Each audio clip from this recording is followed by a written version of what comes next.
Hello, everybody. Welcome to MC Toon. I'm your host, MC Toon. Wait, it's MC Toon Live is the name of the channel, and I'm MC Toon. Anyway, got a debate scheduled. It was going to start half an hour ago. I even got CapnCook and Carlee on a Zoom call, and he's outside. He's outside the house, and I'm like, "What are you doing outside the house?" He goes, "Well, I'm at my grandparents' house, and don't let them, I don't want them to know that I do this." I'm like, "Oh, yeah, I don't blame you." And then he starts talking to somebody off screen, and it's his brother. He's on his brother's phone, and they have to go home now. So he had to walk home, but his brother needed his phone back. So he's like, "Can we delay half an hour?" I'm like, "Okay, fine." So he's walking home. Anyway, in the meantime, Carlee is on, his e-girl. But then he just left because it was his brother's phone. So his brother's like, "I need my phone back." So I'm like, "All right, well, we'll talk to you in whatever." So I've spoken with both of them, and I'm at the time that they're supposed to be here, but they're not here. So anyway, I'll give them a little more time. You know, flerfs, it comes as no surprise that they're a little bit disorganized. But what I am going to do is I'm going to do this, what I always do, a little tab here. So there you go. I asked Carlee what time zone she was in. Right? She says she's in Toronto, Canada. I go, "Oh." Because CapnCook said she was Pacific time, in Canada, Pacific time, because he thought it was Pacific time. Anyway, turns out she's not in Pacific time. She's in Toronto, which is that Eastern? Or, so I say, "Well, fine. What time is it?" She goes, "I don't know. It's 11 or 12. She didn't know. Anyway, they're both, yeah. Toronto is not Pacific time. I know that. So Eastern. She was pacifically in Canada. Anyway, it's if this is going to happen, this is going to be pure insanity. It's going to be absolute nuts. But who knows? Who knows? Hopefully it all happens. Anyway, so I was setting up the screen to get both of them on the screen. So it's ready. It is ready for them. So anyway, I've already got some super chats. I'll read them. We got Lord of Luminous Pooh, who has been incredibly super chat happy today. I appreciate that very much. It says, "Hell Tune, even I trounced this fool in Discord. This required a poo joke. If two pregnant women fight, are the babies in a mech battle?" Oh my God. I guess. Then Lord of Luminous Pooh again says, "Name your favorite video game, but replace one word with balls." I'll go first. Left 4 Balls. Or Borderlands The Balls sequel. Well, I will... Oh my gosh. Okay. I can do it. I'll say it, but then in the chat, you tell me what the video game is. One time I solved this on a single quarter, all the way beginning to end on one quarter.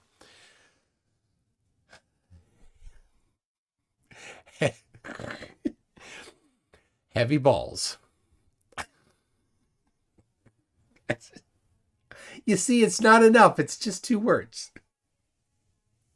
Would it be better if I said ball barrel?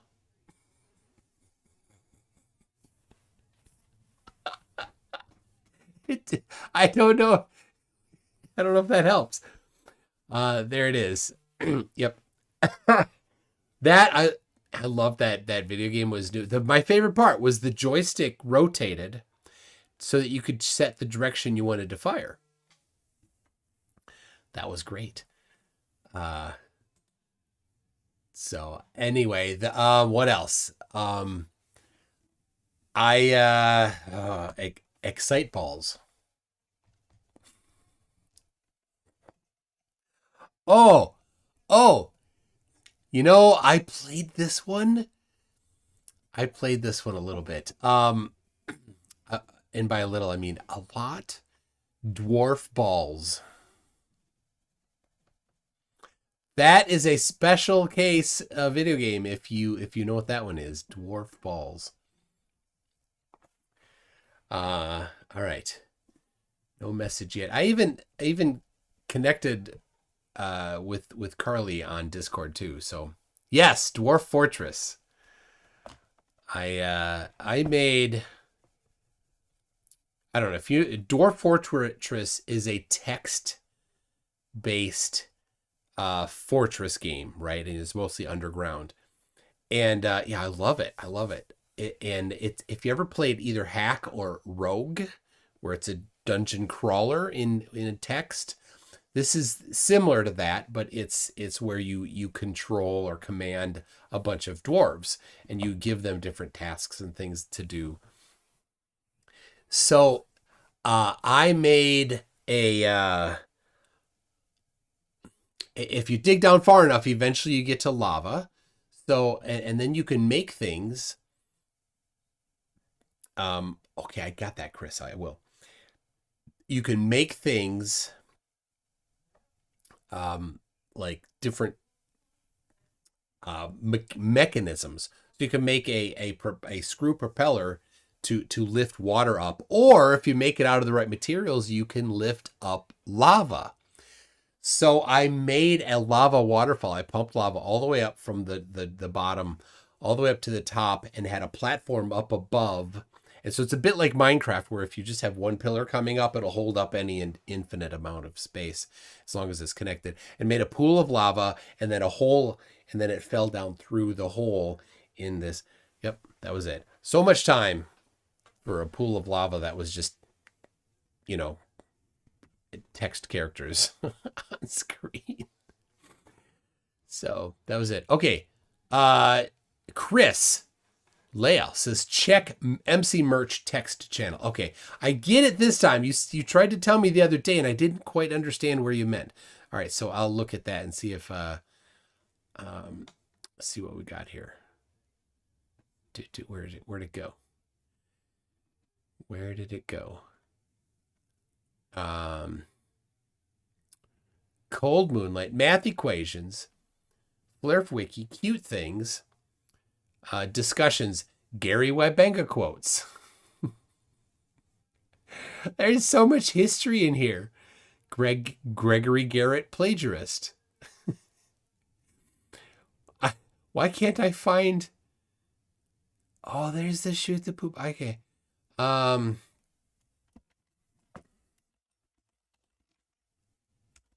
see. Hold on. I can search for it, sort of. There it is. I can do that, then I can click on it. And there, oh my goodness.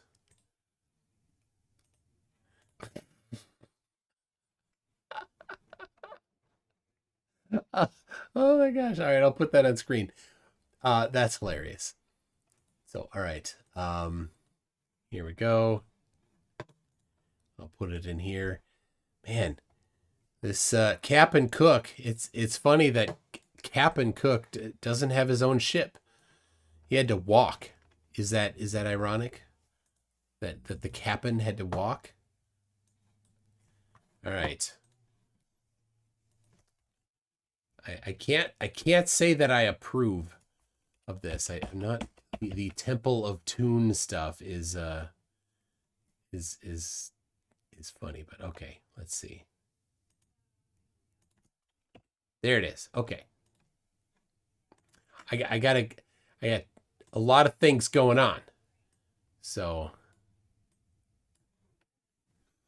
All right, there it is. The Temple of Toon.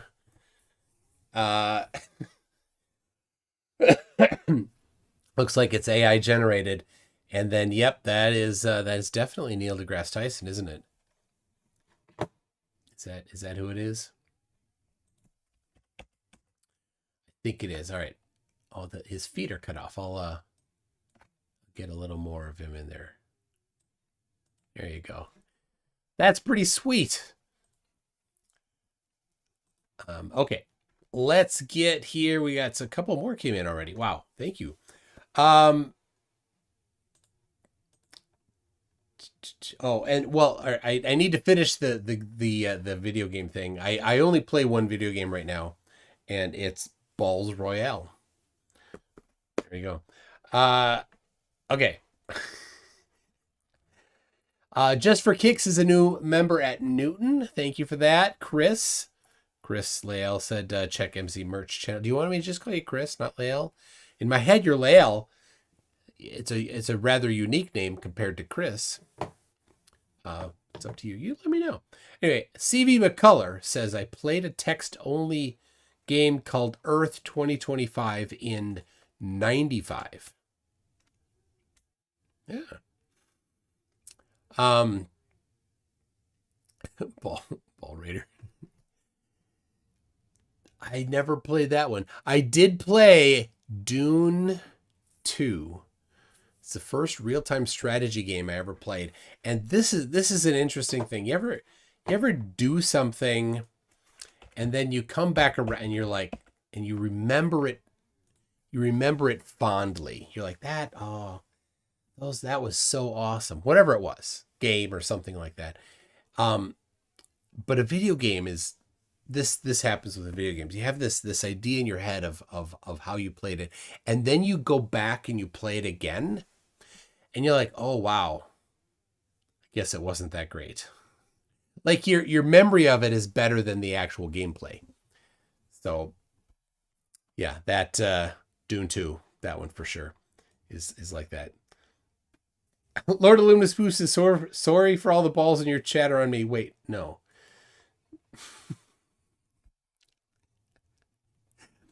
Melodic Lyrics says text-based games. All the real nerds played MUDs. I did play a MUD for a little while. I worked with a guy that was big into it. He was one of the, I don't know, mods or admins or something. He was writing code. We're developers. That's what we do. He's like, I'm writing code to do this. And then we worked. He's like, you're not supposed to do, keystroke scripting, but here's how you do it.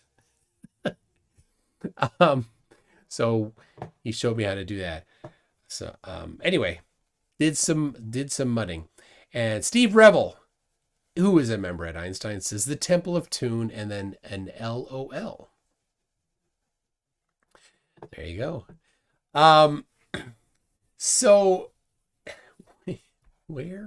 what is going on with, so he could not message me on his regular account because he said he was locked out, but I think he just didn't have his phone on him because he had to borrow his brother's phone.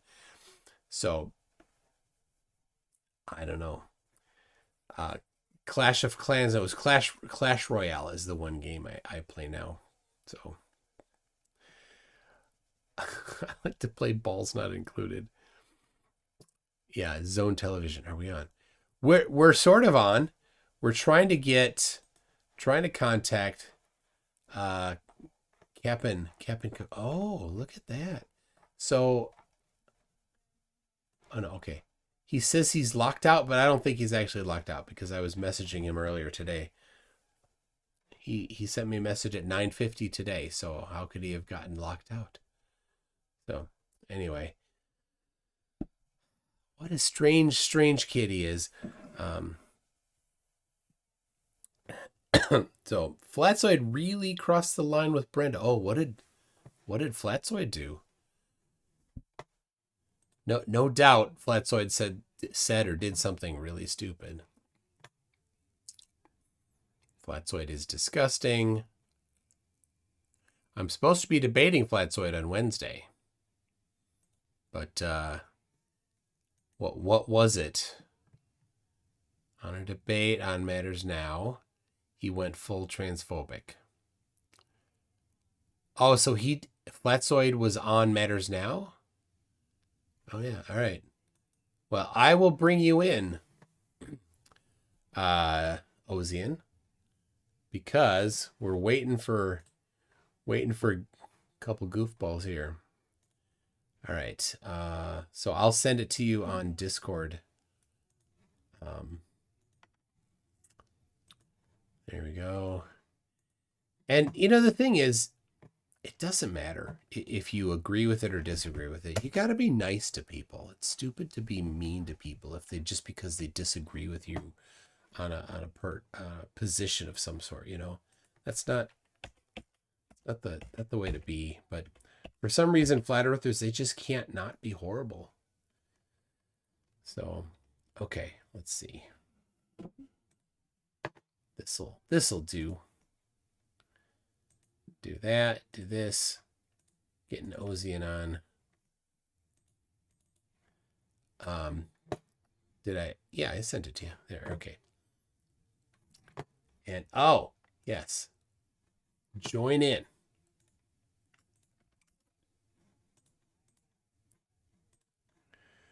So he's coming in. Hey. Hello. Let me mute that. They can't see you just yet, but they can hear you. They can hear me? Yeah. All right. I reuse a real computer, PCs.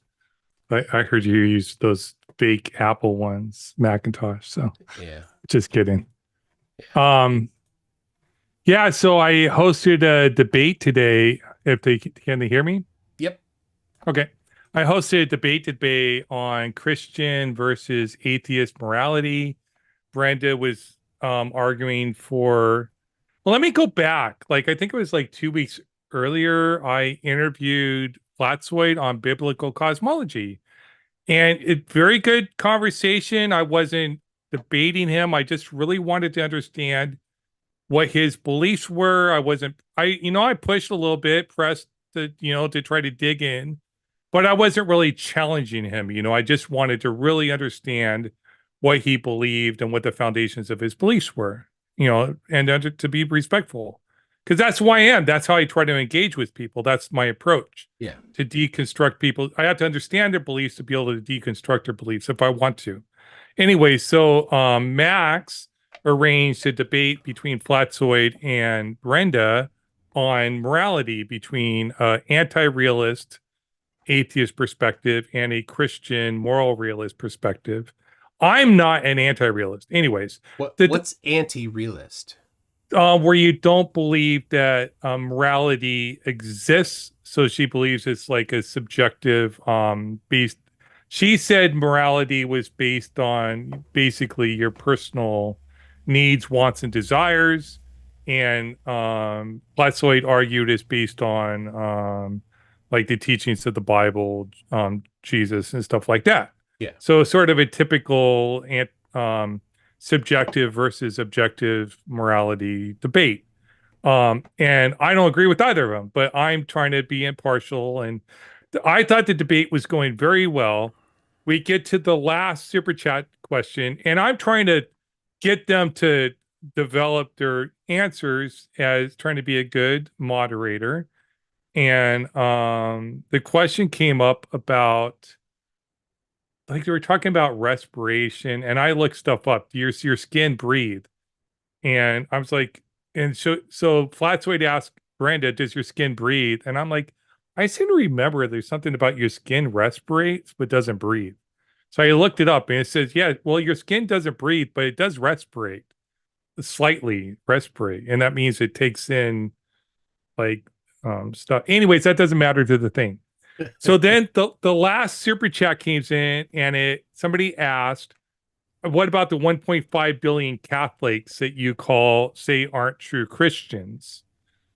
And Flatzoid argued they're not true Christians because they do intercessionary prayer, and then he pulls up the Bible quote, I can't remember which one it was, where you have to pray to Jesus, right? But intercessionary prayer to Christians is not praying. They're praying for somebody to intercede. Like they have their own apologetics around it. Yeah.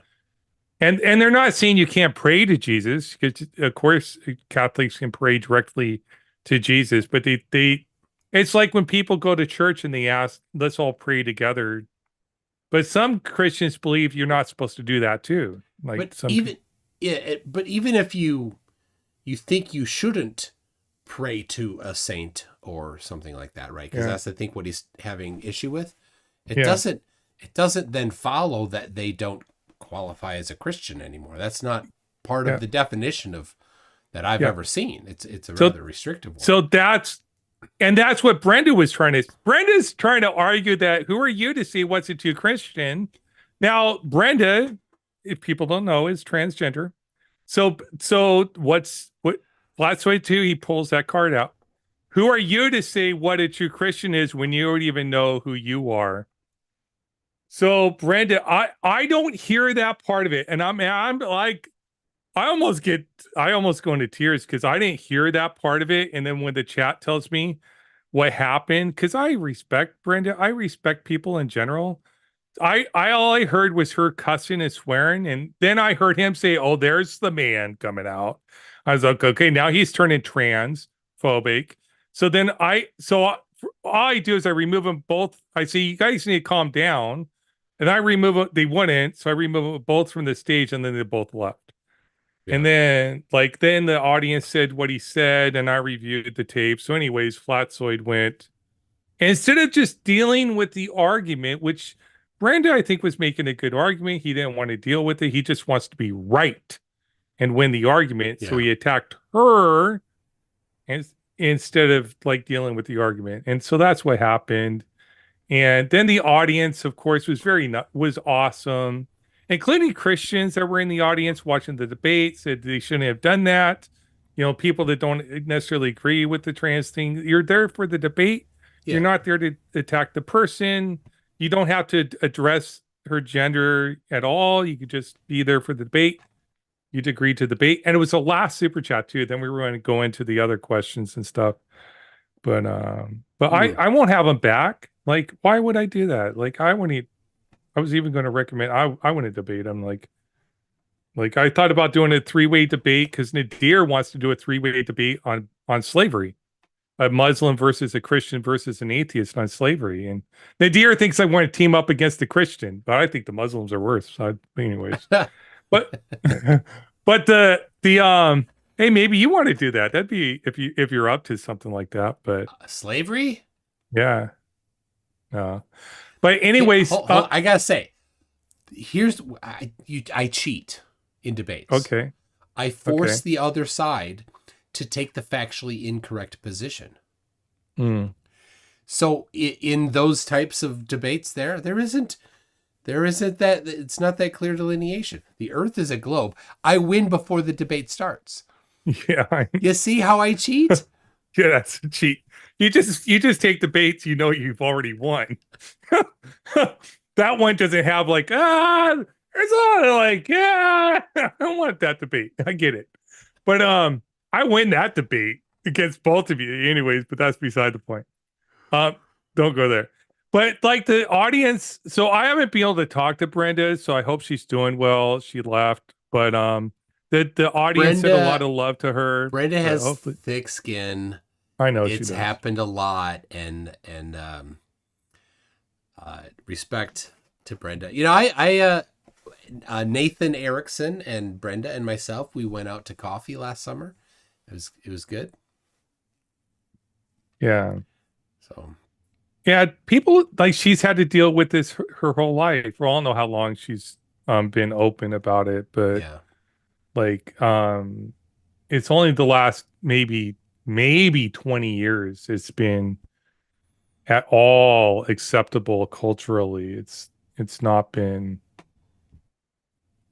very good. But I've known people like her my whole life.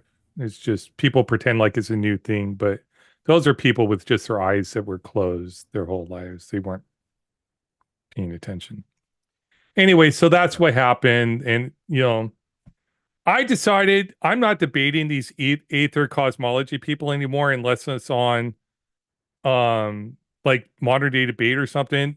If you watch my debate with Jeranism against Shane, he Yeah. took 7 minutes from me. You know that time debate, 45 minutes Yeah. each? Yeah. He took my 7 minutes and gave it to friggin' Jaren Shane. did? Yeah. He let Shane interrogate me for the last 7 minutes that I banked. Was that because he didn't do that when Craig debated David Kane, SSUM, and he didn't do it when Craig and I and what's his I name? owned Shane, dude. I owned him. Oh, of course, it's easy. So, but Jaren did not do that because Craig and I had like 12 minutes left with what's his name, Kevin with a Q from Canada with a Q.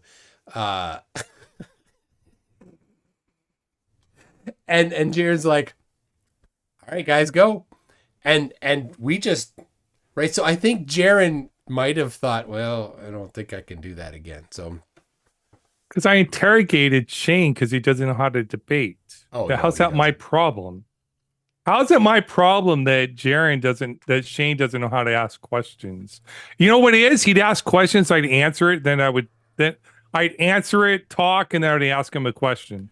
Because I speak like he goes on these friggin' like 5 minutes rants, and I just let him talk and utter nonsense. And then he asks me a question, it takes me like 10 seconds to answer. I'd actually like waste time sometimes because I felt bad that I like, dude, I got like 10 minutes or something. Let me talk for 3 minutes. Like, what are you? Oh. It's like, you don't even understand. So I've been looking up like Coulomb's experiment and how they isolated for electrostatics. Oh, yeah, because, with the torsion bar. yes, the same exact test. And it was like, what, 20 years later after Cavendish actually understood electromagnetism. He actually wrote a lot. Like I've been studying that. Yeah. I've been doing a lot of studying lately because I've been preparing for my debate. I prepared for my debate with Shane about tidal forces, which you didn't answer very well. But No, you're right. I didn't look. I wasn't trying to address it much with Decory there in that last debate. It was a super chat question to him, and you snuck in the message to me. I know. How about this? You explain it to to at first say what Decory kind of said, and then address it. So Decory was trying to explain like the moon's at the okay, the moon doesn't orbit around the equator. The moon changes orbits. Like I'm not an expert. I'm not a cosmologist. I think it's got a 5-degree variation. Yeah, it varies. You actually sometimes you don't get too high tides. I don't know. Someplace in the world, depending on the orbit of the moon around the Earth, you don't get 2 high tides every day. Sometimes you only get 1 high tide, but it's more exaggerated. So, anyways, what happens is the tidal forces are different from orbital forces. When you orbit, you get centripetal and centrifugal forces, Newtonian mechanics. Tidal forces do not cause centrifugal and centripetal forces. So a lot of lectures, when they talk about tidal forces, get this part wrong.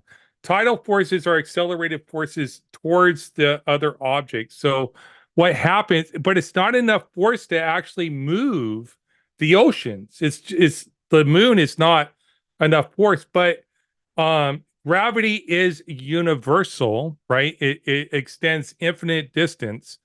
And but it's not uniform as it's applied to the Earth. So what happens, I wish I had a picture, I could show pictures, but imagine we got a ball between my hands.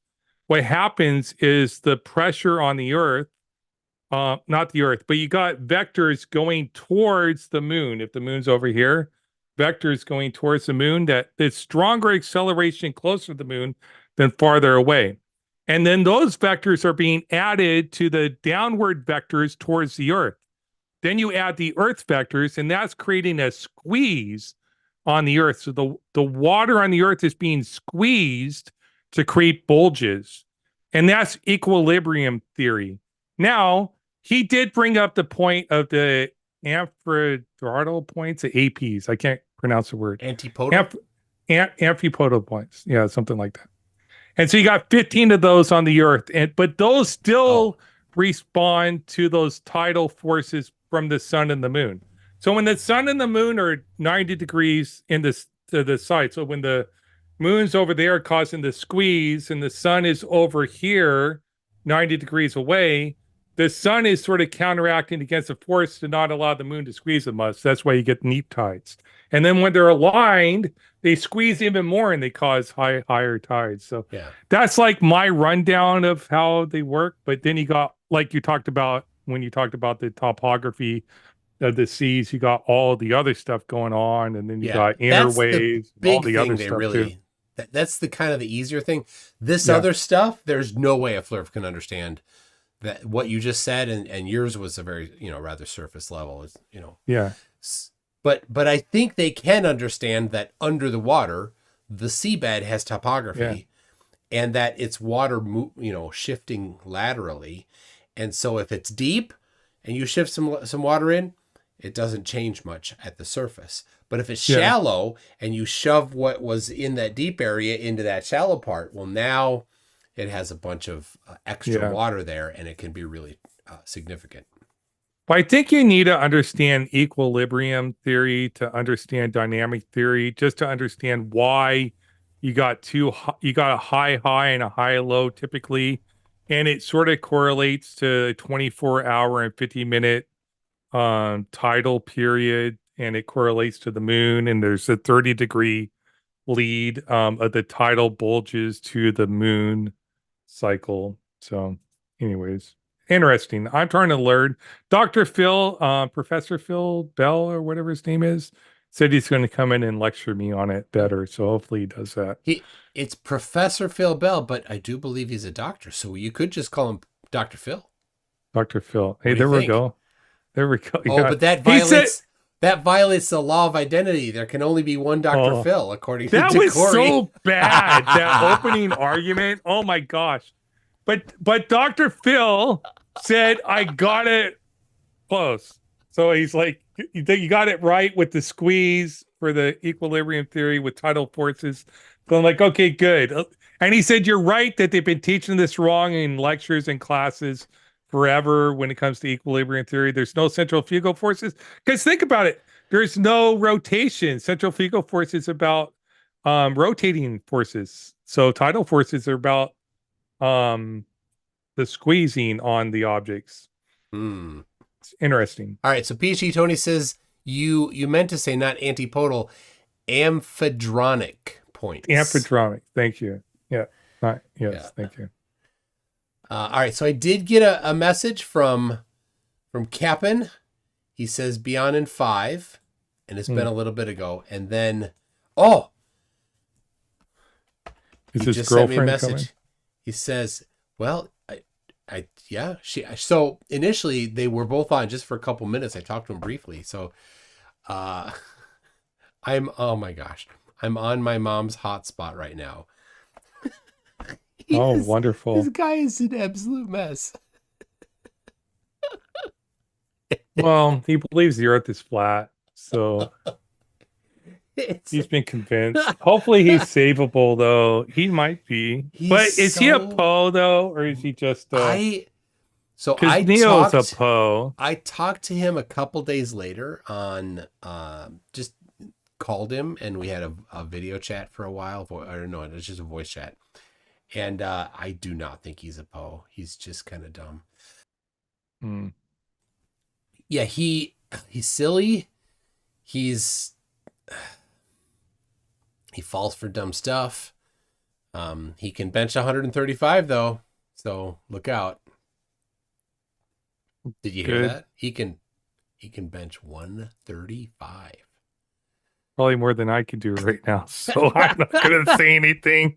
No, but it's because he was bragging about it. He's bragging about it. It's like, dude, hey, bro, I can bench 135. It's like, it's my max. Well, I could maybe do 140. It sounds like that guy that who's a tall, big giant tall comedian that goes around like to like the post office and does he's a YouTuber, like he does First Amendment audits now. He used to go to like malls and pretend to be like an emo kid and sleep underneath the beds. I can't remember who he is. He's a Oh no. comedian. Somebody in Oh the no. audience will know who he is. He's funny, but he reminds me of that because he'll pretend to be a big giant muscle block, like oh, and he'll do these, and then there'll be like this emo kid all dressed up, and you just leave me alone. It's so hilarious. So he might be like that. Who knows? Like playing a role. Just maybe he's mocking you. Well, I don't know if I've ever said anything about how much I can bench. Doesn't matter. He could be playing a role mocking you. He probably has a YouTube channel like where he's just making look at this silly guy who actually believes I'm a flat earther. All right, so Flat Earth Denier just said he was on Earth Awakenings this morning asking the other flirfs if any of them had any flat earth proofs. Because he said he told me he's gonna bring something I've never seen. So dude, he's just boasting, right? I got something you've never seen before. He didn't have anything, but he was gonna look for something. He's gonna wait for the day of to look for it. Oh my goodness. It's so solipsistic. You really think it like bottoms out to it's all based on personal subjective experience. It's the whole aether cosmology, the whole the Bislin model thing. Yeah, It's all about stealing the model. It's all what I personally see that's reality. Just a second here. Let's see. Tea Earl Grey hot. Oh, thank you. I'll have that in a second. Oh, but I've got this. Hold on. Oh my goodness, you silly kitty. She's been freaking out lately because there's a new dogs in the house and she doesn't know what to do. There she is. This raccoon. There she is. Thank you. Tea Earl Grey hot. Good night. Did it work? No. Yeah, no, not for you. I'm on a hotspot right now. All right. Cap'n. Yes. All right. Oh my gosh. Cap'n, this is Ozian. Did you send the link to Carlee? Did you send the link to Carlee? Yeah, let's do this. Oh, my TV's falling over. Okay. Did you send the link to Carlee? Sending it right now. Okay. All right. Well, Ozian. I'll let you go, man. Sorry to keep you waiting, man. My internet's going in and out. Okay. Thanks, Ozian. Get ready welcome. for the show. I hope you buckle up. I will enjoy the show from the state or from the backstage. Take care, bud. Good luck, Captain. Let's see this proof, man. I'm looking forward to becoming a flat earth. Bye-bye. Yeah, I'm getting it right now. All right. I can't wait. All right. So I gotta skip. Hey, Carlee, join. Carlee, get in this call, bro. She's not a bro. Carlee, get in the call. Don't do your makeup, bro. Just get in. Are you talking to her? Yeah, I'm on Discord talking to her. Carlee, come on. She said she's coming. That's what she said. Boom. Let's go. You are. What? Okay, you can't make those jokes on stream. What Okay. jokes? She said something crude. Oh yeah, don't be crude. You can't be crude, Carlee. Like oil, like the oil in Antarctica, which how are they not mining that? If there's oil, it's because they don't want you to go there. Well, that's not crude, but There's no other explanation. well, there is. Well, why can't you go to Antarctica? You can go to Antarctica. Yo, what's up, Have guys? you ever What's been up, there? guys? All right. How the fuck do I Have you do ever been to this? Antarctica? I have not been to Antarctica. So Make all right. tune. I know it's a little weird, but what do you think about Carlee? What do Hi, I think guys. about Carlee? Just a second. Yeah, she like. Have you spoken to her? I did when I first talked to you a little bit ago. Nice. I was just debating a Muslim. I didn't get your answer. I didn't get your call. My bad, dude. Okay, this is great though. We're here and we're ready to rumble, bro. Let's get it. Woo. Don't say that. Don't say it right here. Yeah, don't say ready to rumble. Yeah, it's kind of gay, bro. Can I get D- can I get d- a better shirt? Oh my gosh. Just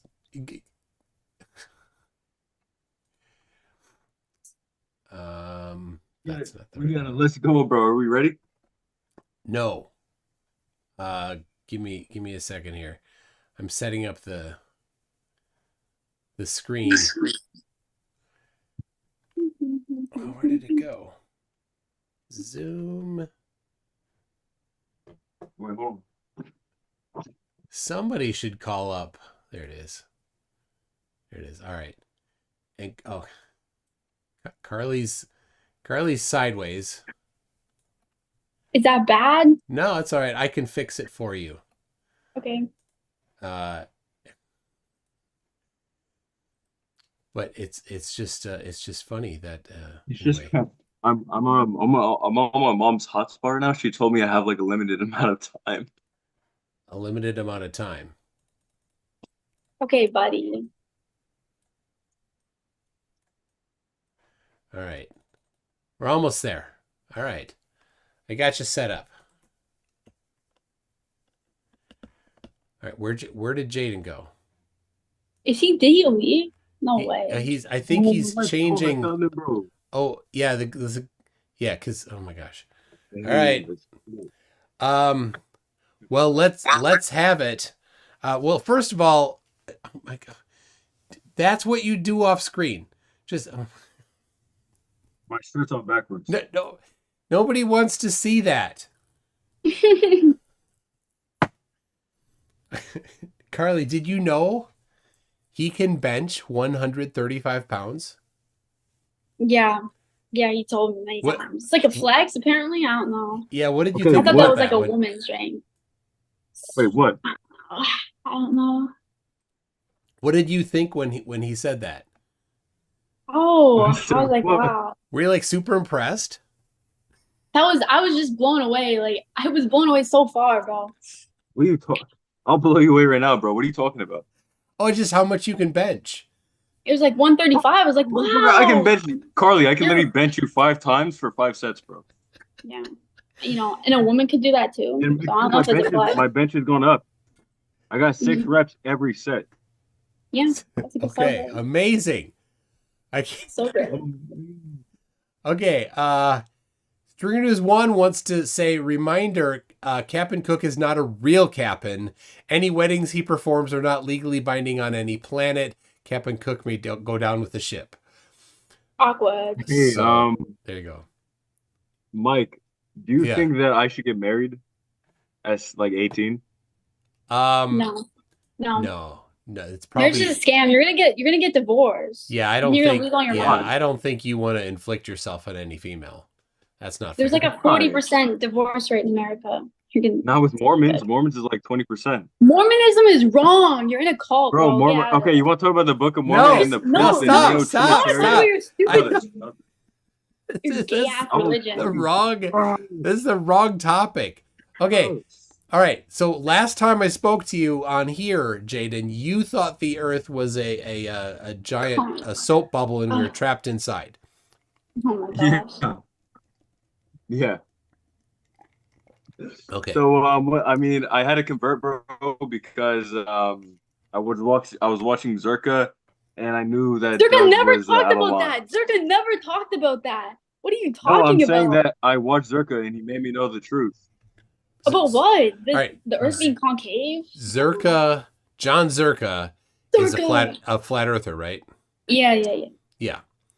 Zerka, yeah. I mean, he's not any good at debating. He's so great at He's debating. terrible at debating. He's the master debater. John Zerka would never dare debate me. I'll just say that. Whoa, Yo. Make two. I Yo. would watch your words carefully, buddy. Yo, No, he get doesn't. John Zerka on He- here. Ooh. He doesn't have the stones. How about that?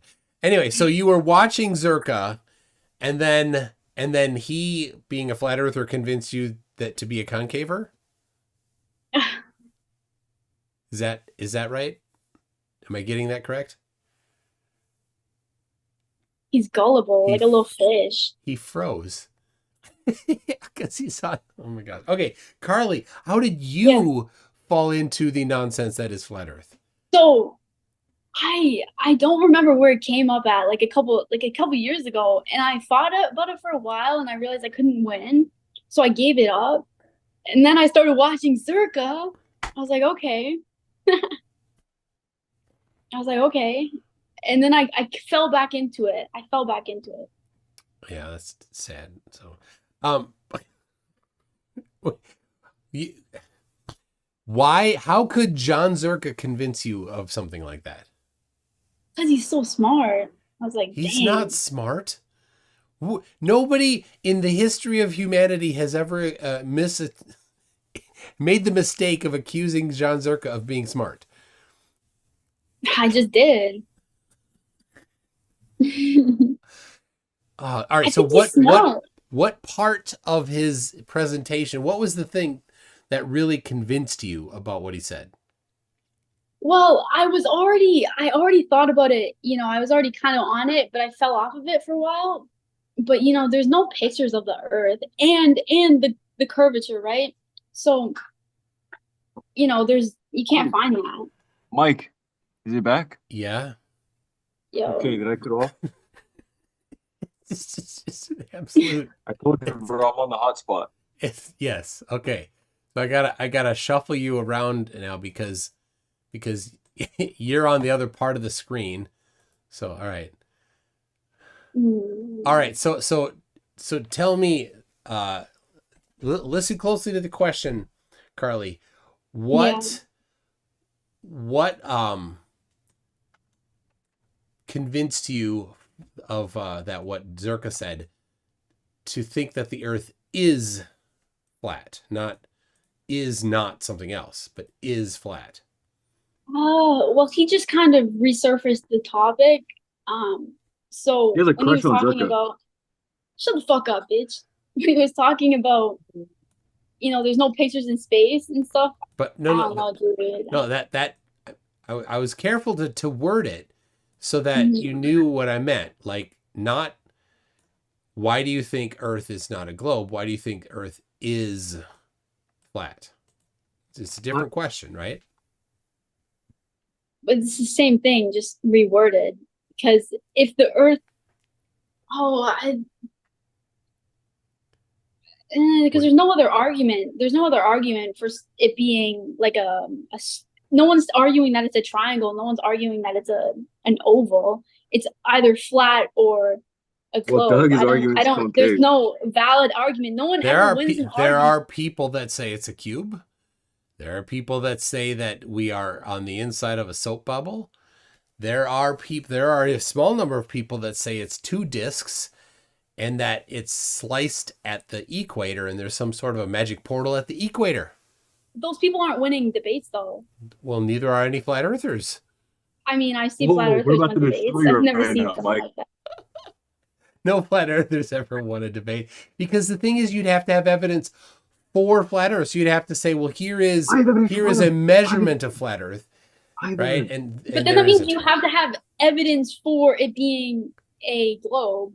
But the only ones that you can look at is the curvature. It's called that. What that is, that's a false dichotomy. Right. Right. So if your position is flat, that's your position. Is not something else. That's not your position. It's is flat. So then you need to have something that shows it is flat. But your position is globe. Yes. So if I'm saying that it's flat and you say, okay, show me curvature, and weather balloons go up to 120,000 feet, they measure zero curve. Okay, show me the balloon at 120,000 feet, that's flat. You don't think weather balloons go up to 120,000 feet? Oh, no, I do. But none of them. You're Mexican, bro. I've seen this. Whoa. Shut the fuck up. Bro, you actually look Mexican now. I see it now. Okay.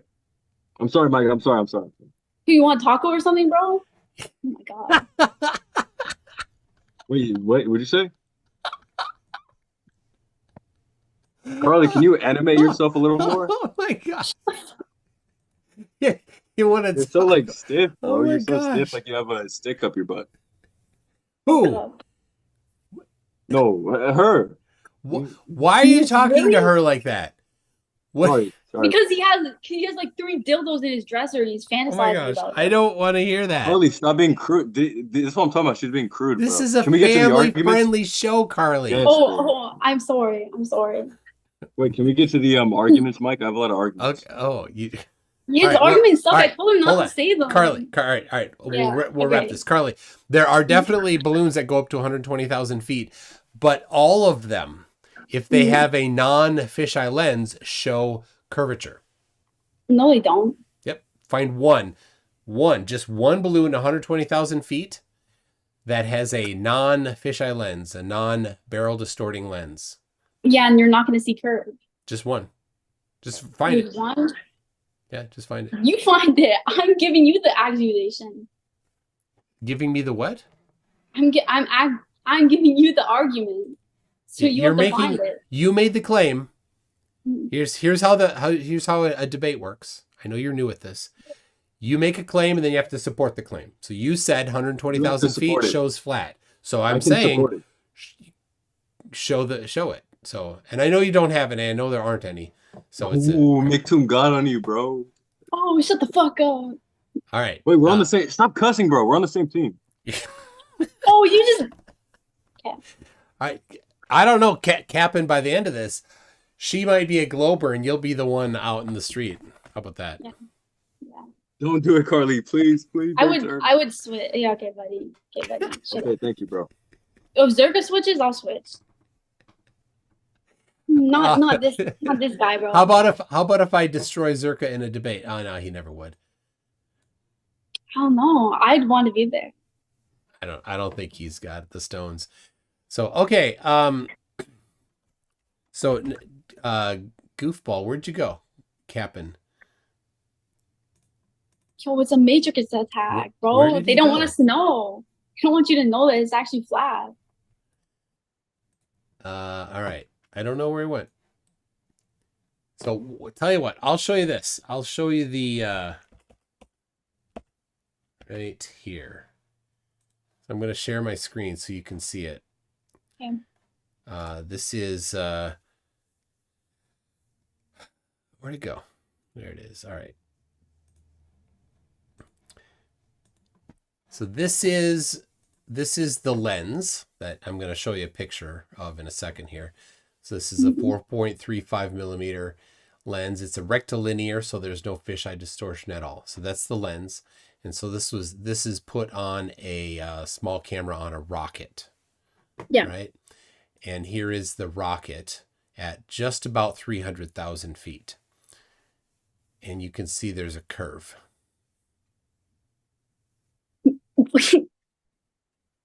So there you go. I don't see a curve at all.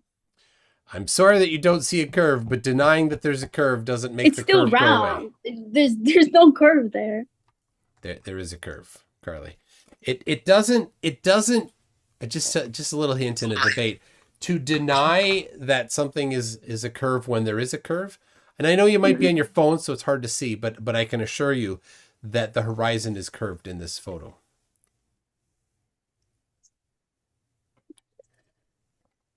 I'll see it. It's not a strong curve, and on your phone you're not gonna see it. But and the reason why it's not a super strong curve is because that lens is not a very wide angle lens, which is what you have to. It's one of the trade-offs when you make a lens that's not barrel distorting. So there you go. I don't know, man. That looks pretty flat to me. But yeah, it's not. So they can go all the way up there, but they can't get you a picture of the Earth. There's no pictures. Well, there are pictures of the Earth, but this is Then why do they? This is one, right? You were saying, you said balloons, so now this is this is a rocket, but you started with that, so that's where we are. That's the topic right now. So that rocket is 100. That's way above 120,000 feet. Yes. You can see curve Yes. at 120,000 feet. Yes. Why you can barely see it there? it's a different lens. Yeah, different lenses, different cameras have different properties. So I can show you another one from 72,000 feet. Give me a second here. I'll grab. That was taken from 1935, a long time ago, with a camera that has the film is 9 inches wide. It's gigantic film. Mhm. And let's see. Yep. All right. So there it is. This is the photograph taken from the balloon, and there's a black line across the horizon there. And you can see on the left and right sides that the black line matches the horizon, and then in the middle there's a bulge. So it's a little hard to see.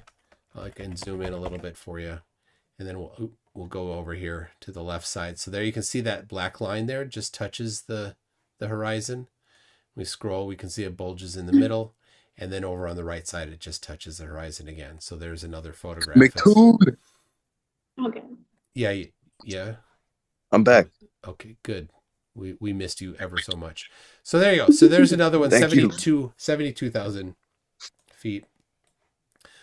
Here's the text on it. This is actually scanned from a copy that I bought myself.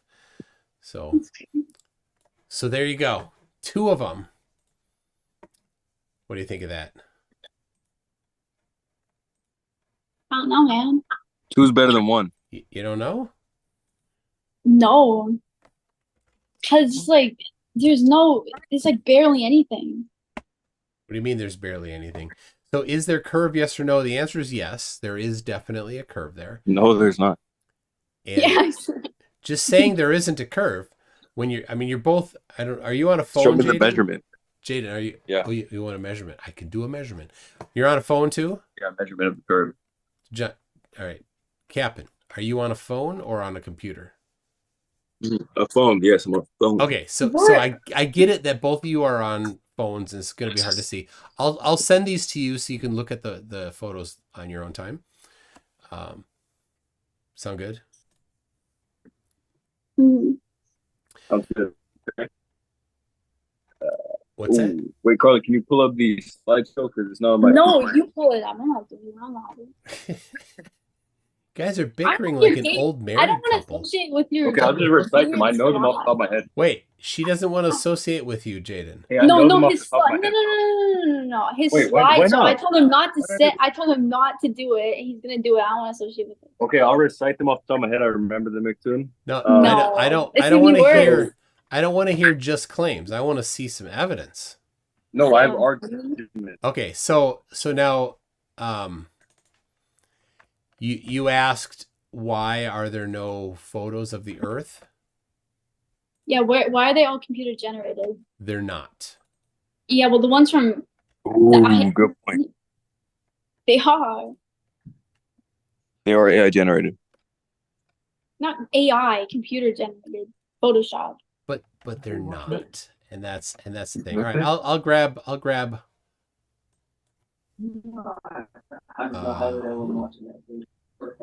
Okay, sure. that's All right, I got my weird. shades. I was getting my shades. You got your shades. Oh my Yeah. God. Okay. Maybe that won't help you. What, they're being computer? Well, because why they got a Yeah, lot I'll of look all of your cool. tax. I'll look If cool all of with your that. tax money is going towards like NASA, No. The shades won't help you oh, this. seeing the curve in these pictures. Oh yeah. All right, so all right, just a second. There it is. So, all right, so the photos. I can't see anything. This particular photo is a photo taken on analog film with a analog camera. That looks real cool. This piece of there's about 15,000 in this collection photographs. They are housed in a museum in Houston, Texas. So these are real photographs and people can go look at them. But this is a scan. You can actually look at the high-res scan. You can see here it's 1.3 gigabytes of uncompressed data is how much data is in the scan there. But I'm going to download this That one picture here. looks real to you? Really? That looks real to Yes, you? it is absolutely real. Wait, let me see. And yeah, I'm going to pull up a higher resolution copy for you. Right. So There we go. All right. So here's Oh, that's fake. I seen your girl Melodic posted that. That's fake. Yo, buddy. When have you got your prescription last updated? Now There's no way. Here's how a claim works. Mm. If you're going to claim that it's fake, the burden's on you to provide the No, you have to prove it's evidence. real. It's called burden of proof. Yes, yes. So I can name the people that were there that took the photo.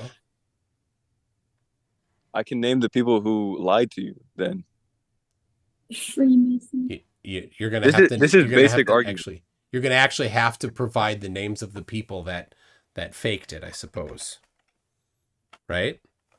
You already know all this, bro. You already debated people who say this.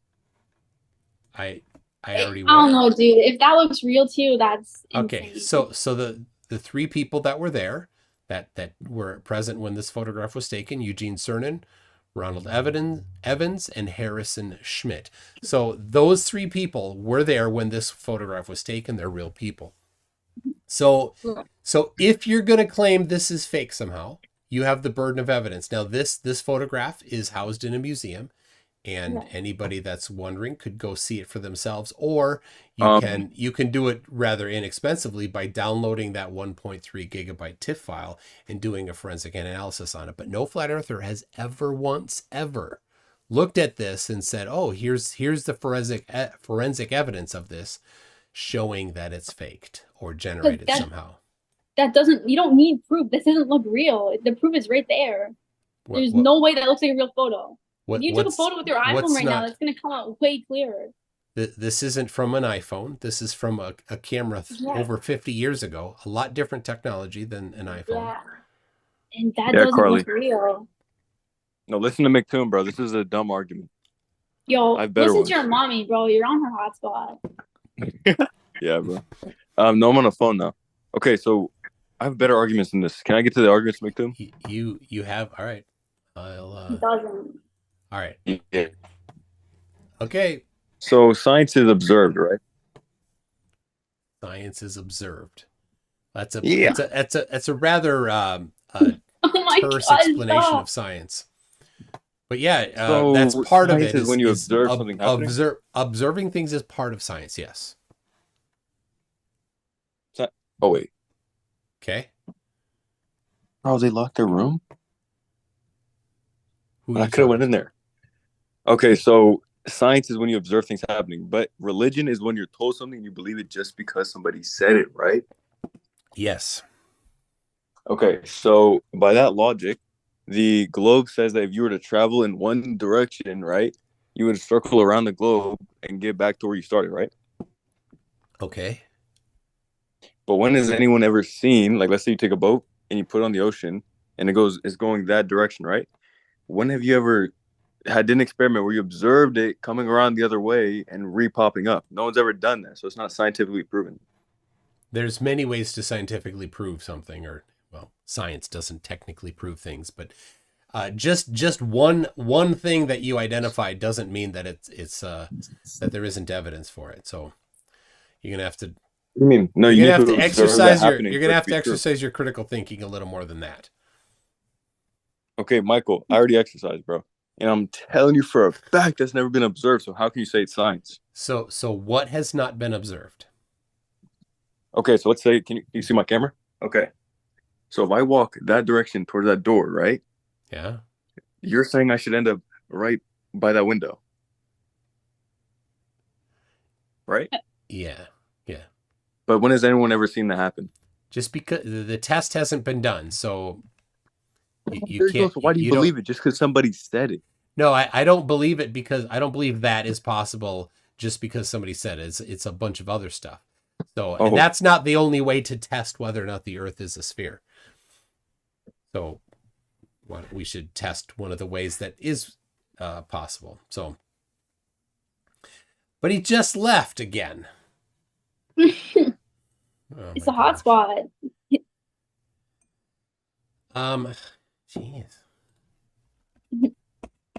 I knew this was gonna be an absolute mess because Jaden's that's Jaden.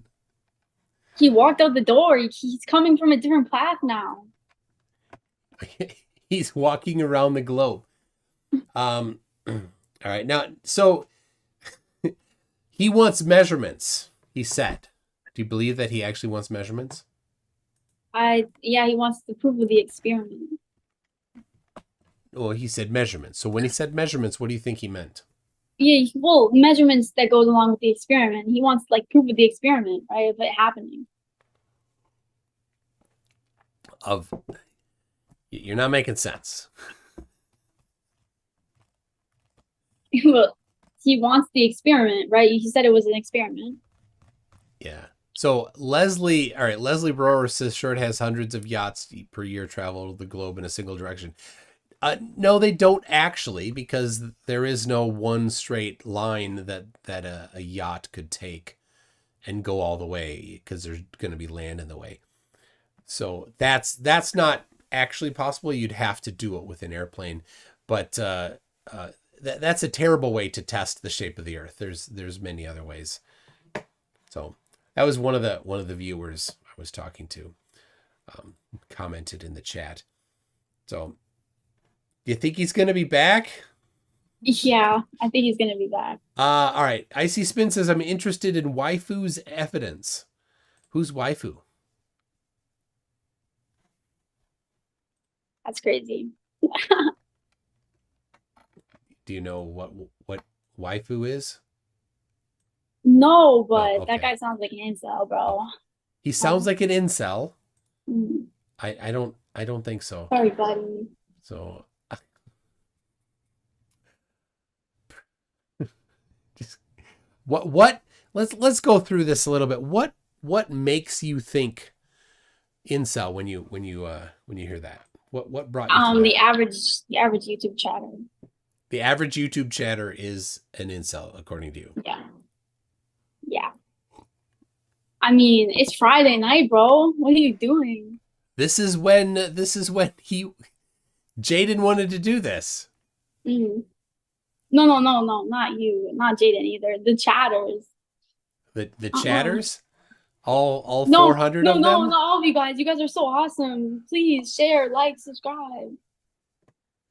Baux says new baby flerfs are so cute. They are.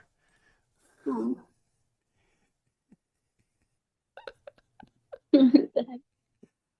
Chris Hoffman says you should have researched Zoomer slang beforehand.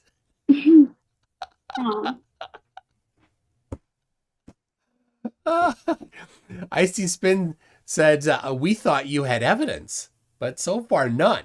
So, yo, that's crazy. Yeah, I know, it's crazy that you think the Earth is flat when there's no evidence for it. Right? Mm-hmm.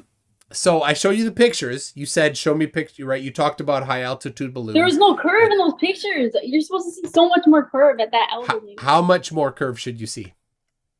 More than that. They look flat. How much more curve? Here's the problem. Think about this, Carlee. You didn't, in the short time you had to look at that on your phone, you didn't have time to do the computations to know how much curve should be visible. Right? Would you even know how to do the computations to predict how much curvature should be visible for the globe? I mean, it's just kind of logic. The picture that you showed us before did not look real. The other one was just, there's no curve in it. Carlee, here's the logic. Here's the actual logic. You can calculate how much curve should be visible based on your elevation and based on the camera characteristics. It's possible to do that. And so you said there should be more curve, which suggests that there was some sort of computation, but we know you didn't. Right? You're just hand-wave dismissing it, right? Without actually looking at it. If you can see curve at 120,000 feet, right, or altitude, whatever, and that was like 220, that was double it. That was double it. You should see way more. But it's a different. There was no curve. But it's a different camera. That's the problem. Right, so you didn't take into account the characteristics of the camera, and Jaden was in just for a second, and then he left again. What the heck, dude? Silly kid. Me here. Okay, so then I did show you a photograph of the Earth from space. You said it looks fake, and so that's just called personal incredulity. It's a fallacy, when you're talking Mhm. about stuff. If it's if you But think you it's said fake, that yeah, you think it is real though. yeah. So if you have the burden of proof to show that it's fake, and so I gave you, I can send you the actual link so you can download the high resolution TIFF file and you can do whatever forensic analysis you want to do on it. Certainly you have a lot of experience doing forensic analysis on photographs. You mean just looking with my eyes? No, that's not forensic analysis. Forensic analysis would be the types of things that people who are experts in analyzing photographs do. Looking at the photographs? Well, there are things that you can do to determine if a photograph is real or modified. And do you know what things to do for that? What like can no? Okay. So it would be better for you to not just hand wave dismiss it, but instead say, I'm going to have to look at it, because you don't know if it's real or fake. You're just kind of wanting it to be fake. So when you say, let's be clear, when you say there's no photographs of the Earth from space, there's actually thousands of photographs of the Earth from space. And so then it's on you to actually look at them and find the, you'd have to really find that they're all fake in order to support your claim that they're all fake. Does that make sense? Yeah, but for that, so you believe in the moon landing and stuff? That you believe in that? Yeah, of course people landed on the moon. You believe in the first moon landing? Neil Armstrong, you believe in that? Yeah, of course they did. See, that's actually crazy. Why? You really think that happened?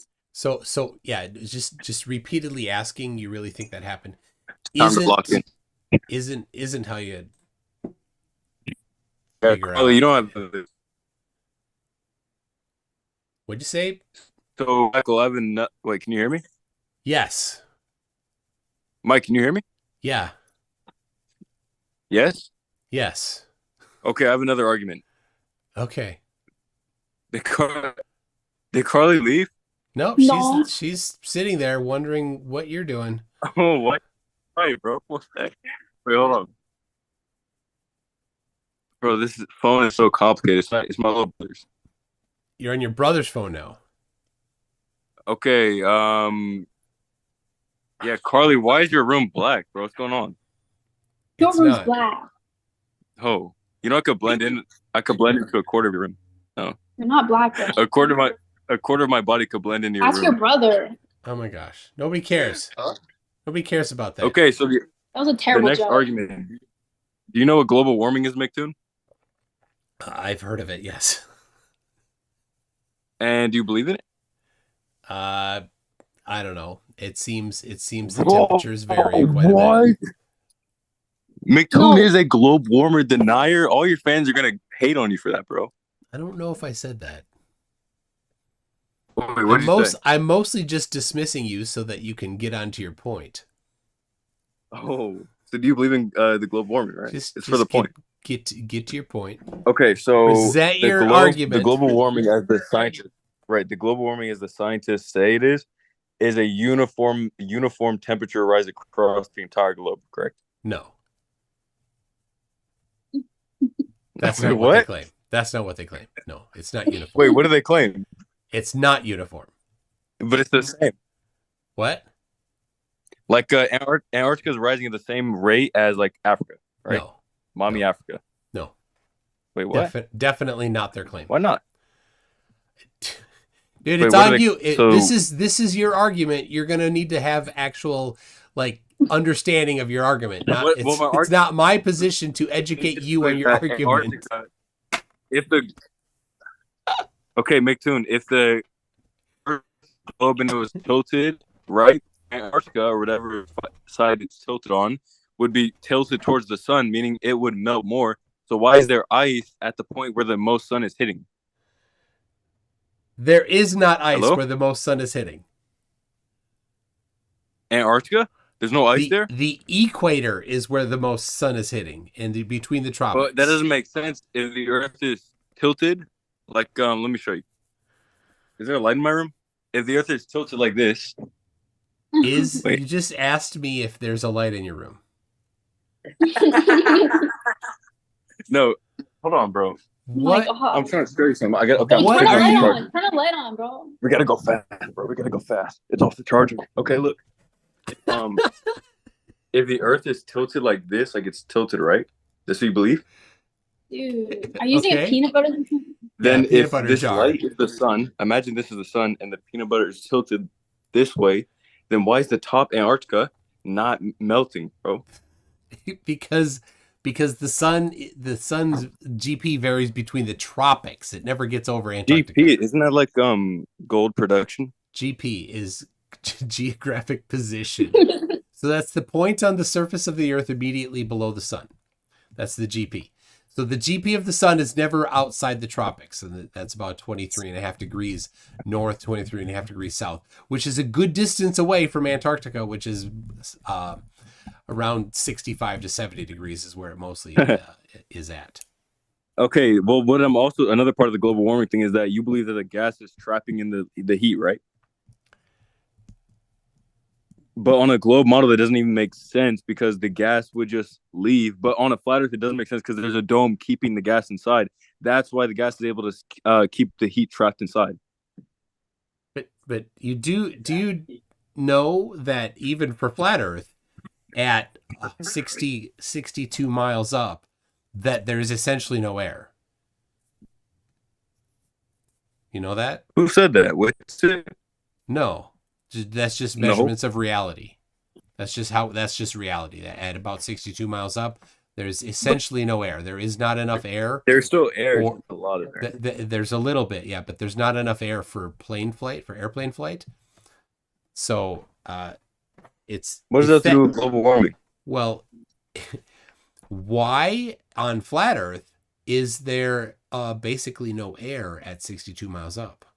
But that doesn't have anything to do with the heat. Like the heat. The heat Because doesn't need God doesn't air. want you No, going up there. but- Because For a if certain you know the amount. Tower of Babel. Hold on a second. No. If the Just a second, Jaden. She asked a question. It's a good one. The reason why I said that is because he claimed that on a globe the air would just fly away, and so I'm asking. wait, she asked a I'm question. She asked a question. Are you deaf? Are you? Can you? Oh my gosh. But why is she asking questions against me though? I'm on her team. Carlee, I'm not asking questions against you, bro. I'm sorry, Carlee. He's a little disrespectful. I'll work on that with him a little bit, okay? Jaden. My bad, Carlee. Wait, Jade- go on. Ask the question. Jaden, you gotta Okay, respect Jaden. her more, What? okay?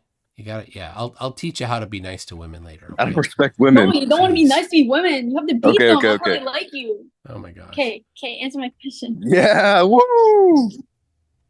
Wait, what question? Shut up, bro. Oh, my bad. It's like your brain has been it's been dumped into a blender and then put back in your head, Jaden. Oh, look at these insults. McCoon, don't get in an insult match with me, bro. What do you mean? Wait, Carlee, do you want to Okay, bring you up just took the the insult. No, Carlee, no. do you want to bring up the meme? No, No, show the other meme. Show the other thing. Yeah. You do. Okay, wait, what was the question, bro? Can we get on? What was the question? Yeah. It's you said that on the globe all of the air would fly off. But I pointed out to you Yeah. that at 62 miles up, there is essentially no air. And as you go farther But up, there's there still air. becomes- There's still yeah, air. there becomes less and less and Right. less. So There's still why air. is it? This you gotta process this. This is very important. Why is it that the air is pressed all together and squished down near the surface, but as you go up higher, there isn't hardly any? Why is that? There's a reason. I could tell you, You the want me to reason answer for the that? globe. I'm asking you for flat Earth. Yeah. You want me? Okay.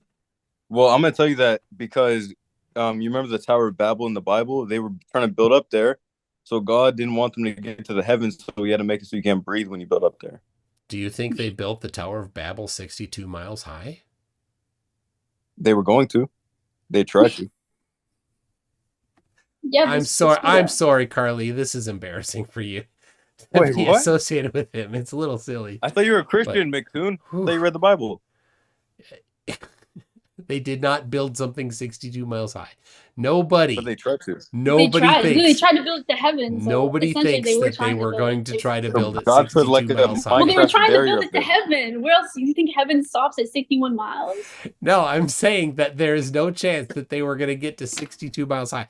But none of And that Mick really Toon, They were matters. trying to. That was the McToon, point. can I just say something? McToon, how does it make sense that God would, you're a Christian, right? How does it make sense God would stop people from building a tower? He knows it's impossible to do, to build in space, but he'll let you launch a rocket all the way 20 million miles up there. What the heck? Obviously that was not super literal that they were actually going to build it to What? heaven. Well, that's what it said in the context. What do you mean? Yeah, in the Bible, Yeah. Genesis. Tell me They were about trying context. to. What else were they doing? So that they may have had that intention, and they may have built a really tall tower, but they certainly were not going to get 62 miles high. They were trying to, though. That's what their intention was. Yeah. They were trying so to it build has to heaven. so yeah, got it. So it has nothing to do with 62 miles high. So I asked the Yeah, question it does, again, 'cause heaven. Jaden. I asked the question again. Huh? What causes? Oh, the cause? Yeah, what's the cause of the air being compressed at low elevation? The electric field. What electric field? Remember it goes 100 volts every 3 meters. Yeah, and what's the electrostatic charge of a molecule of air? So electricity is made from electrons, right? Can we agree? Electricity is made from flowing electrons. Right. Yes. And in order for electrons to exist, there needs to be a particle or like an atom for them to attach to, right? No. They can be separated from an atom. Yeah, but then they go to another one, right? They go like they bounce around. Not necessarily, but generally, yeah. In our regular experience, yes, that's generally what happens. So what I'm saying is the reason why is because there's not a lot of air up there, so that's why the electric field is 100 volts, like every 3 meters. That doesn't make any sense at all. But Wait, I didn't ask why. I mean, I know why that electrostatic charge is there, but I'm asking you why you think the existence of that electrostatic charge causes a downward acceleration. Oh, of the air? Of everything. Because the electrons at the bottom are pulling down on the air. The air oxygen molecules. But oxygen molecules are neutrally charged. They have just as The many nitrogen. So same with nitrogen. They have the same number of protons as neutrons, so they have a net charge of 0. So net charge of 0. I'm not a scientist. Doug was the scientist. Doug is not a scientist. Net charge of 0 means that there is no force, that it can't put a force on it. So I have right here, this is an electromagnetism textbook. It's the one I used when I was in university taking electromagnetism classes. Right. So right here, chapter 2, electrostatics. It's exactly what we're talking about right here. So in electrostatics, you have Coulomb's law. Coulomb's law right there. So you have Coulomb's law is when they fill up the space, right? That's not Coulomb's law. So Coulomb's law is the law that talks about the force between particles that have charges. So if any particles, if you have a positive and a negative, they attract, and if you have 2 positives, they repel, 2 negatives, they repel. And things that are neutrally charged generally don't have a force applied to them. So an oxygen molecule has 2 oxygen in the air, it's O2, 2 oxygen molecules bound together, and they have the same number of electrons as protons, so they have no net electric charge. So when you put that in an electrostatic field, it won't experience a charge, a force, I'm sorry. So that doesn't explain it. So now we're back to the same question. What causes air to be compressed near the ground? Carlee, you want to take that one? Yeah, you go. Yeah, Carlee. I don't know, dude. I don't know, man. Why do you say it like that? Come on. He just gave it to me. He just threw me under the bus. Did you memorize the slides? You did this before. Look at Whoa, this. calm Look down, at bro. this Did man. you You're read the calling someone slides? man. Did You're you calling someone memorize man. the Putting me under slides? a bus. You threw a woman under the bus. Really, man? Look at this dude. I can hear your pussy, bro. I can hear it dripping. Stop insulting me, bro. So Oh, mean. How dare you? Carlee, that's why I Carlee, would never, Carlee is even if you're like a savage. cute Mexican, I would never marry you in real Oh life. my God. Okay, Exactly, bro. bro. That's This why man wants I love her, 30K. but I would never marry her because she's a bitch, bro. I would Jaden, We're marry just Jaden, someone who's friends. We're stop. submissive and just feminine friends. who's way Chill, better than you. chill. You're Jaden, masculine. You're stop talking unattractive. like that. We're just friends. You're Oh my unattractive. gosh, Calm You're yourself. unattractive. You're trying to be like Calm Zerka. yourself. Jaden. You're trying to be like Oh, Zerka I'm so like bad. Zerka? Oh, bro. This man jerks off to Zerka. I don't know what All he's right, talking all about. right, Carlee. I Don't got muted by return dude. What the heck? Don't return that. Don't Return return the that, steak. Carlee. Yeah, don't. Did he leave? No, I muted him. I'm not gonna have him talking to you Oh, like that I on here. love you. That's rude. Jaden, don't talk like that. All right, that's not the topic of this discussion here. So, and you should never speak Yeah, to Jaden. you should never speak to somebody like that. All right. All right. Can you not do that, Jaden? If we can't go on if you're gonna do that, just get to the topic. All right.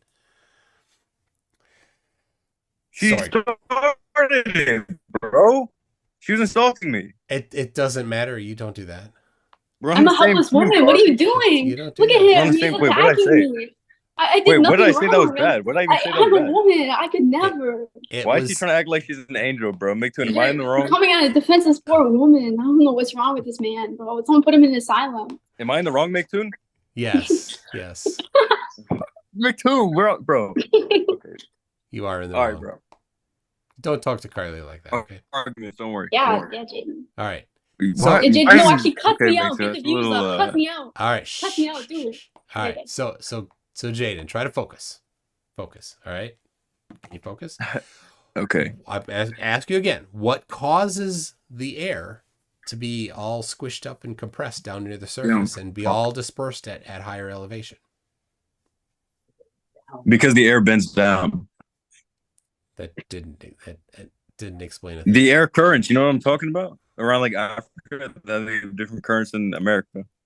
Has nothing to do with that. In the room I'm in right now, the air down that direction is more compressed than the air up there. Why is that? Because heat rises. Wait, Even if really? it's the same temperature. Because some Carlee, air you is live- denser than other air. All right, Carlee, you live in Canada. It gets cold there in the winter. Hmm. And the pressure is the same in the winter as it is in the summer. So Right. it's not temperature. Ooh. But heat rises. got you That's there. why it's more compressed. Wait, shut the fuck up.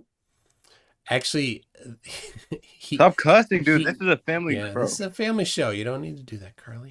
No, I love you. That's what I mean. It's in a different language. I don't speak English. You don't. Yeah, I need to don't love you, lie. though. You don't need to lie either. So, all right.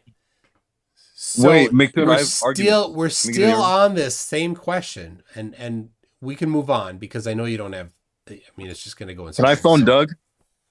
Can I phone doesn't- Doug? Doug doesn't have an answer to this either, but he's just gonna say magic words is why, basically. So all right, I'll tell you that there is a thing called mass attracting mass. Air has mass. Oxygen, nitrogen, carbon dioxide have mass, and they are attracted to the mass of the earth.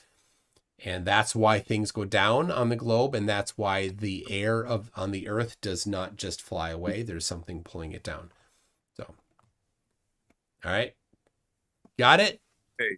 That's what I was about to get to. Yes, I understand. Okay. All There's right. 4 assumptions that the globe has to make in order to be true. 4 assumptions. Okay. Here, hold on. First assumption I'm gonna write them is that down. mass attracts mass. Okay. Yeah. Go ahead. Yep. I'm writing it down. You keep going. The first one is mass attracts mass. Okay. The second one is that space is a vacuum that you can float in and have fun and do all that stuff. It's a vacuum, right? You get that? Hold on. You're going a little too fast. We got mass attracts mass. Yeah. Space is a vacuum. Okay. The sun is 93 million miles away from the Earth, Okay. and that we go around the sun. Okay. Is that number 4? And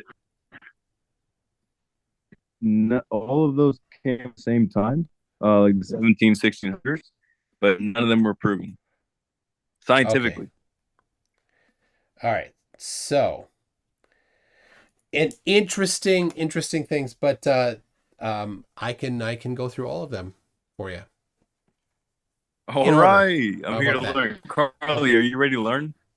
Yes, yes. All right. Well, let me All right, get this. Mixon's gonna teach us, bro. Let's go. Yeah. Yeah, Carlee. But McToon, are you sure you want to go this route, bro? Because I will bury you. I don't want to marry you. I will not I like it. marry you. No. So don't. No, I'm gonna marry Carlee. Yo. Okay, No, McToon. I I think like you. I that's- don't want to bury you, bro. I think that's off the table already. But all right, so Gravity. gravity. Here we go. All right, here is. Do you see this? Do you see this right here? So you said it's That's- not yes. been scientifically proven. Well, science doesn't prove, but we have empirical confirmation is what would be better to say. So this apparatus here has inside of it a bar with small test masses on the inside and these large masses on the outside. And then it's inside of a sealed chamber. And that bar is being held up by a very thin wire. And when you move the large test masses into place, as you can see, he's twisting it around. What happens is the smaller masses get pulled towards it. And this apparatus is using that motion, and it has a laser on that wire to measure how much of the twisting happens. There's the mirror right there, and there's the laser, and then it's being reflected off the laser onto this whiteboard here. There you go. And so what he does is he waits for it to kind of come to an equilibrium. He puts a mark on the wall, and I'll fast forward a little bit, and he puts another mark on the wall, and then he measured the gap between those two marks. So one was with the test masses in one side, and the other mark was for the test masses on the other side. So that confirms that gravity does exist, that mass attracts mass. So we got number 1. You said space is a vacuum. That's Cavendish, right? That Cavendish is credited for the first measurement of that, yes. So all right, that's number 1. Number 2. But Cavendish assumed. Well, I didn't bring up Cavendish's particular experiment. I brought up this one right here. So you don't debunk this. You don't debunk this. Hold on. Let me explain. You don't debunk this experiment by not talking about this experiment. You actually have to talk about this experiment, right? Okay, I'll talk. Did they account for all variables? Well, What variables? about air pressure? A good question. And if you see, let me pull it up here. It's inside of a sealed chamber. You see that? So the sealed chamber has the same pressure throughout the sealed chamber. So the air pressure is not able to affect it. Anything else? And the electric charge of, like, even entering the room, you change the temperature of the room. You know that? Well, you said electric, and then you talked about temperature. I'll address both of them. So the electrostatic charge is neutralized because the entire apparatus is connected to a common ground, so they're all at the same electrical potential. And then the temperature is also uniform across both of those, so the temperature would not cause the movement. Because what happens is, you see that the large test mass there is kind of in the middle, and then he moves it to the other side. So there he's moving it to the other side. So, and then when it's tested this way, then they move it again to the other side. So temperature would not cause the test masses to swing one way or the other, because they can't. It's not what temperature does. So, all right. Anything else? The momentum force of the ball swinging. The momentum force. Well, what they do is they wait for it when it's in this position here. Not that one, in this middle position. They have it in that middle position, and they wait for the test mass bar to come to rest. So when it's at rest, it has how much momentum? 0. 0, that's right. So it has 0 momentum. So it's not it's not moving. It has zero momentum. They twist and they move the test masses into place, and it goes from zero momentum to non-zero momentum, and there has to be a force causing that change in momentum. So, all right. Anything else? No, it's pretty set. All right, good. Well, we proved gravity, if you're going to use that terminology. Number 2, space is a vacuum. A vacuum is simply a lower pressure area. So you can do it on your phone. You can install for free the barometer app, and you can test the pressure in the ground floor of your house, then walk up the stairs and see the pressure as you get higher. That is a reduction in pressure, which is a vacuum. But like at 62 miles, I said, there isn't enough air for wing-based flight, lift-based flight. So, and that is above that is called the vacuum of space. Has been measured many times. It's not. There's no question about the vacuum of space existing. It's a low-pressure area, and it's easy to find. So, number 3. Have you ever been to space? You don't need to go to space to measure things. Right. There's no part of science that says, did you go there yourself? Right. You know that, right? Yeah. How do you think they measure gravity? They were there when it happened. Yeah, somebody was there, but it doesn't have to be. Jeez, you switch sides again. It doesn't have to be any one person in particular, right? It doesn't have to be me that measured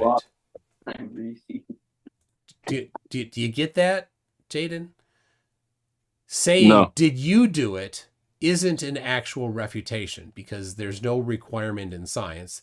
There's no requirement in logic to have any one particular person be present for an experiment. But someone needs to measure, right? How do you measure the vacuum? Yeah, well, somebody was there, obviously. So with a barometer. How do they measure? Yeah, with a barometer. Interferometer. Isn't that what Doug used? A barometer. Barometer. What does that do? It measures pressure. And they sent into space? Yes. Yeah. How did they get past the dome? There's no dome. That's how they got to space. Obviously. What did the government try to blow up in 1959, Project Fishbowl? They weren't trying to blow anything up. So why did they? Are you serious? Really? Correct. They were not trying to blow up the dome. They were doing nuclear testing, yes, but it wasn't because there's a dome. Whoa, nuclear testing. Yeah, just coincidentally threw all the nukes up straight towards the dome. There is no dome. Why didn't they test them in the water? But there is no dome.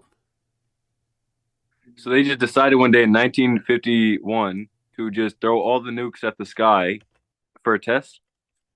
They didn't just decide. They said, well, we want to design and test some nuclear bombs. How do we do that? Well, let's do something. And how do we test them? Well, we put them up in the air and explode them when they're far away from people. Now that became rather unpopular. And after some point there was some international agreements that people would not do tests of nuclear bombs in the air. And so then they started doing them underground because of the radiation poisoning. That's why. Well, that's one theory, but another theory is that they didn't want to test God. They're tired of trying to blow up God's dome, and they knew he was going to get mad.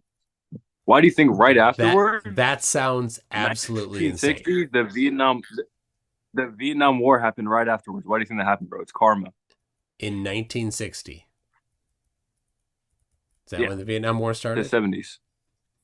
Oh, now it's the 70s. Yeah. When it started. It's 1970. No, 70s was the end of it, right? Brush up on your history. Who are you talking to? My little brother, he's right here, bro. He's the historian. All right, yeah. Anyway. War started afterwards. But Vietnam was 60s, right? It was the 60s, not 1960. It was after that, but that's yeah. All right. Number 3. You asked how far is you're wondering about the distance to the sun, right? How do they know that? I'll go over it with you. All right.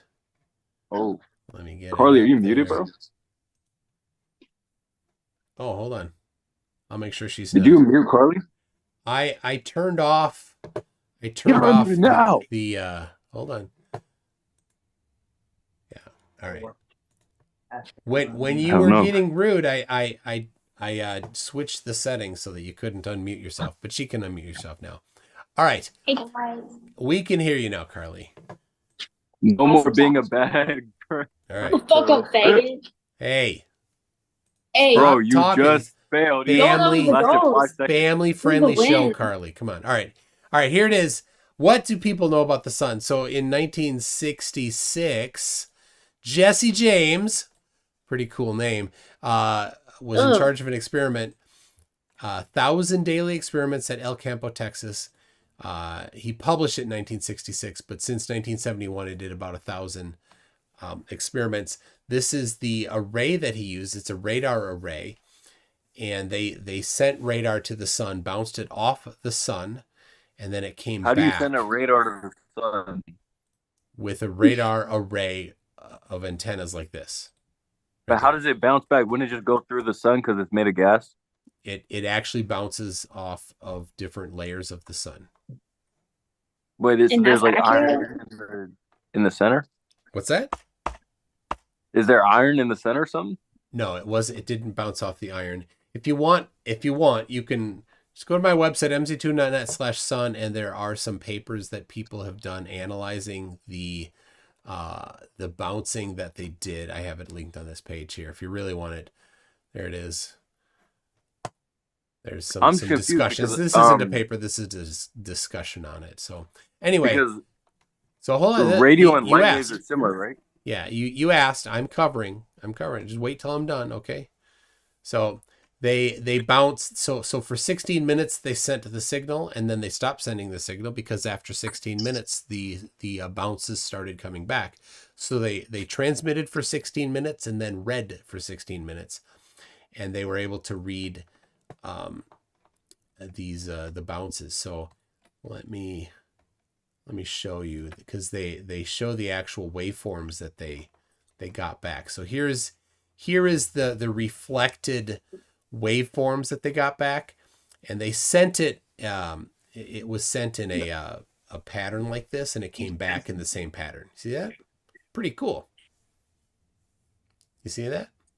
So these are some examples of the patterns that came back. So it matches what they sent. So it confirms. But Nicktoon, what is it? I'm confused because when I shine a light, it goes through all the gas. But you're saying that this light just bounced off the gas somehow. It wasn't light, it was radar. It's a different frequency and it has different characteristics for what it reflects off of. But whenever I'm sending a radio signal, it doesn't just stop through the air and it's like, wait, we got to turn back, bro. No, like it goes all the way. Jaden, how What? many years of electromagnetism classes have you taken? Bro, you don't need to be a master to know this. Yes, you do. You need to have some education in this topic to talk. And you're talking as if you have some education in this topic, and you have absolutely none. Whoa. So Jaden, You're posturing right now. If you're absolutely ignorant of this topic, don't be proffering your opinions on it. You don't have a valid opinion because you know absolutely nothing of this topic. Whoa, Mike, you're posturing right now. Why don't you answer the question, what I'm bro? doing is I'm talking down to you because you need to be talked down to, because you're talking as if you know this topic and you don't. And I did say, and I gave you the opportunity. Listen, mc2.net/sun, right here. Here is some discussion of where and how the radar was bouncing off of the different layers of the sun. All right, so you can do that on your own time. We're not going to cover that right now. Just let me say it's definitely possible. There's no problems with it. Okay? Bruh. Got it, bruh? All right. So I got it, bruh. So it took 960 seconds in one of the experiments, 1,000 seconds in the other experiment. You take the average, it's 980 seconds. If you take the speed of light and you apply this formula that if you did pass ninth grade math class, you could handle this. probably any middle school class would handle this here. Anyway, that gets you a distance to the sun of between 89 million and 93 million miles. So there you go. That's how we know how far away the sun is. The time it takes for radar to bounce off of it. And then finally, how do we know we go around the sun? And that's a great question. I can give you that one as well. 4 different experiments that were done. I'll cover them quickly. In 1727, almost 300 years ago, James Bradley, a pastor, measured the aberration of light, which is related to the Earth's motion as the light comes to us. What denomination? He was English, so he was an Anglican. Heretic. Don't listen to what he says. He was a pastor. So Why is an Anglican a heretic? That's a Protestant. Yeah, Dude, Protestants are. don't listen to what he Protestants said. are He's a Hindus. Protestant. He's You an listen to idiot. Sam Schumann? Protestants are Hindu. Protestants are Hindu. Since when? Yeah. That makes no sense. Sam Schumann made an argument for All it. right, I don't care. Anyway, so here is James Bradley measured the aberration. That's 1, the annular Doppler shift. So when you look one direction, you see stars that have a slight red shift. You look a different direction, you see stars with a slight blue shift. 6 months later, the shift swaps because of the motion around the sun. Number 3, stellar parallax was measured in 1839. This is a long time ago. This is not new stuff. Stellar parallax of star 61 Cygni. And then finally, we go back to the 1673. Ole Romer measured the difference in the time it took for Jupiter's moon to pass into Jupiter's shadow. It took a difference of about somewhere between 8 and 10 minutes difference. And that's because of the distance between Earth and Jupiter varied. And the speed of light then is an important part of that. So anyway, as a brief coverage of how we know those 4 things that you are wondering about. So these are not assumptions, these are measurements, and they've been around for centuries. So there you go. These are not, seriously, if you ever again say that they're assumptions, you're just lying. And I'll be happy to give you all those references. You can look over them on your own time. So now, Flat Earth has to assume a bunch of things. Flat Earth has to assume that the flat plane of the surface can get between the observer and the sun in order for the sun to set. How does that happen? Oh, he's gone. His phone died again. Carlee, how do you think that happens? I have no clue. If you have no clue, then why would you believe in that? Think about that. So Jaden brought up a really good point, right? If you just believe something without reason, what's that called? Faith or religion or indoctrination, right? Like a shallow belief. Yeah. So I'm back, Mike. Oh my gosh. What? You are all over the place, dude. All right. So, yeah. I mean, I don't know. I think maybe you just want to be quiet for a minute. I never want to be quiet, Mike. Because Carlee is actually interested in learning, I think. Okay, Carlee, go ahead, bro. I won't interrupt Carlee. I love Carlee. What do you? Oh my gosh, So the reality is, though, you can test the basics of whether or not the sun could set on flat Earth, because you can simply just diagram out where the sun is and where an observer is, right? Let me draw for you. You got glasses on.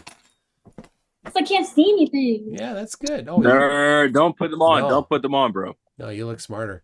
I like it. It's good. It's No, good. you'll look like a nerd, bro. Keep the glasses Yes, I know. on. That's why I'm not putting them on. All right. I like I'm just kidding, Carlee. You know you can wear whatever you want, bro. Here you go. I Here's support flat- women. Carly's not a bro. Oh, sis, I support women, sis. Put on the glasses. I Wait, that mean, sounds gay though, Mike. I don't want to say that. All right. Yes, All right. So here we go. We got flat Earth, and we've got Carly standing here in Toronto, right? Yes, sis. Right now, I'm gonna put the sun. It doesn't matter how high the sun is. Knock it off. You don't say that. Oh. Appropriate. Muted. Jeez. Did you mute it? No. All right. So here's the sun up here, right? Yes. It's somewhere above the flatness, right? And then there's this angle. You see this angle here? Right? That we'll just call that theta.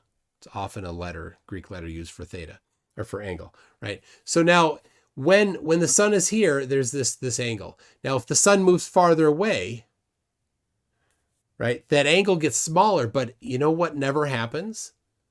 The angle never goes to zero. Whoa. No matter how far away this is, the angle is never zero. It can't ever be zero. It's always a positive. Even if it's a very small positive, it's still positive. But what happens every night in Toronto? the sun sets. The sun sets, which means that this has to go negative in order for the sun to set.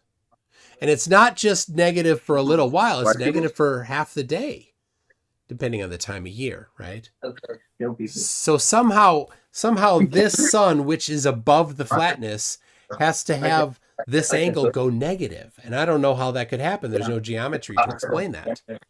So when somebody says the earth is flat, they have to explain this. Right? And what they do though, this is important. They come up with a bunch of word salad. They'll just say, oh, here's this, here's this, here's this. All of these things are just words, but what they never can actually do is show the geometry, or even more important, show what time the sun will set using flat earth. And I can do that using the globe, but no flat earther has ever said, well, here's how we figured out the time that the sun will set for flat earth. So, all right, just hold on, Jaden. What do you think about that, Carly? That's cool. All right. That's cool, bro. It's interesting. I'm saying it's interesting. All That's right. BS. She wants to learn. All right, so now, Jaden, it sounds to me like you have a disagreement. So what did I get wrong about that? The fact that you're trying to prove that the Earth isn't flat because the sun sets. Yeah, I'm But testing. we can sit on a flat Earth. I'm testing. Hold on. I'm testing flat Earth. And I'm testing this one specific topic. So if you run away from this topic, it's an admission that you can't answer it.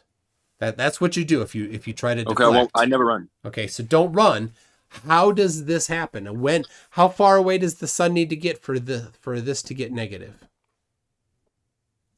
From the person on the ground? Yeah. How far away does it need to get for that to be negative? Well, it would have to be about time zone away from it. No, it'll still be above. This will still be positive. It doesn't matter how far away the sun is. This is still positive right here, this angle. Right? I could tape together 10 billion sheets of paper and this will still be positive. Why does the angle matter? Because it has Why to does the be angle matter, though? because in order for the sun to set, that angle has to be negative. Right? Why? Because it would never cross the horizon. It would never get close to the horizon. It would always be above the horizon. The horizon is just 3 miles away from us. That's all it is. No, it's not. Is it not 3 miles? It's not Like 3 6 miles away. or something? No, it's not. It depends on the height. And when you're in an airplane, have you ridden At ground level. Have you been in an airplane? No, I'm scared of planes. So at about 35,000 feet, you can see hundreds of miles. So the horizon isn't any one number of miles away, right? Oh. Right? Well, the reason the sun can set is because it's going further away. Yeah, that's just word salad. There's less light. Show me the geometry. So less light. Okay, the geometry is Hold on. every second it gets away. What? But Every you want me second, to go? every second it gets every, away. Every like every mile or so, then the brightness changes by -1% until it's 0. That's not how it works. But that doesn't explain our observations, because the light from the sun doesn't just dim into a blackness up above the horizon. The sun is blocked by the horizon. Right? You can watch it go partially blocked by the horizon, and then more and more, and then it's just a little bit of a sliver above the horizon. It never actually goes just dimming away because it's so far away. That's the atmospheric angular atmospheric. It actually is, because that atmospheric angular distribution, the top of the light, which you can still see, will appear above the hill, but it's not actually above the hill. Like the full thing is not above the hill, and it's not like half is covered. It just looks like that way. It's an illusion. So Jaden, that was all word salad. None of that made any sense. That's you just made up stuff or copied what somebody else said. But that's not actually geometry. That's not actually physics. That's not how optics works. That didn't explain why half of the sun is blocked by the horizon when you're at the sea. You look at the ocean at the sunset, and half of it is blocked for a moment. How is a flat thing... Do you remember Doug? When Doug... Hold on. How is a flat thing blocking something that's above it? It has to get between you. The mountain is not flat. The mountain is... I said water. Just at the ocean. It happens at the ocean too. You're in California. You can go watch a sunset at the ocean in California. There's no mountain between you and the sun when it sets. It's just the water. And this is interesting. It's really important. Hold on. Let me just listen to this. It's not, it gets too dim. It's not, there's so much air in the way. It's not angular resolution, because this is what happens. When the sun sets and it gets dark enough, you know what you do see immediately above the water there in California?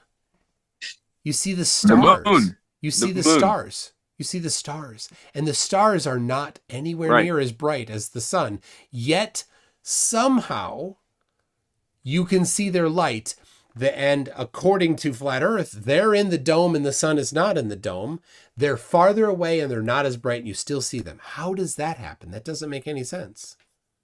Right? These stars are just lights in the sky. They're actually closer to us than the sun is. That makes absolutely zero sense. There's a model that Whitsitt has. How could they be closer? How could they be closer than the sun? Explain that. They're like a separate ball of projections.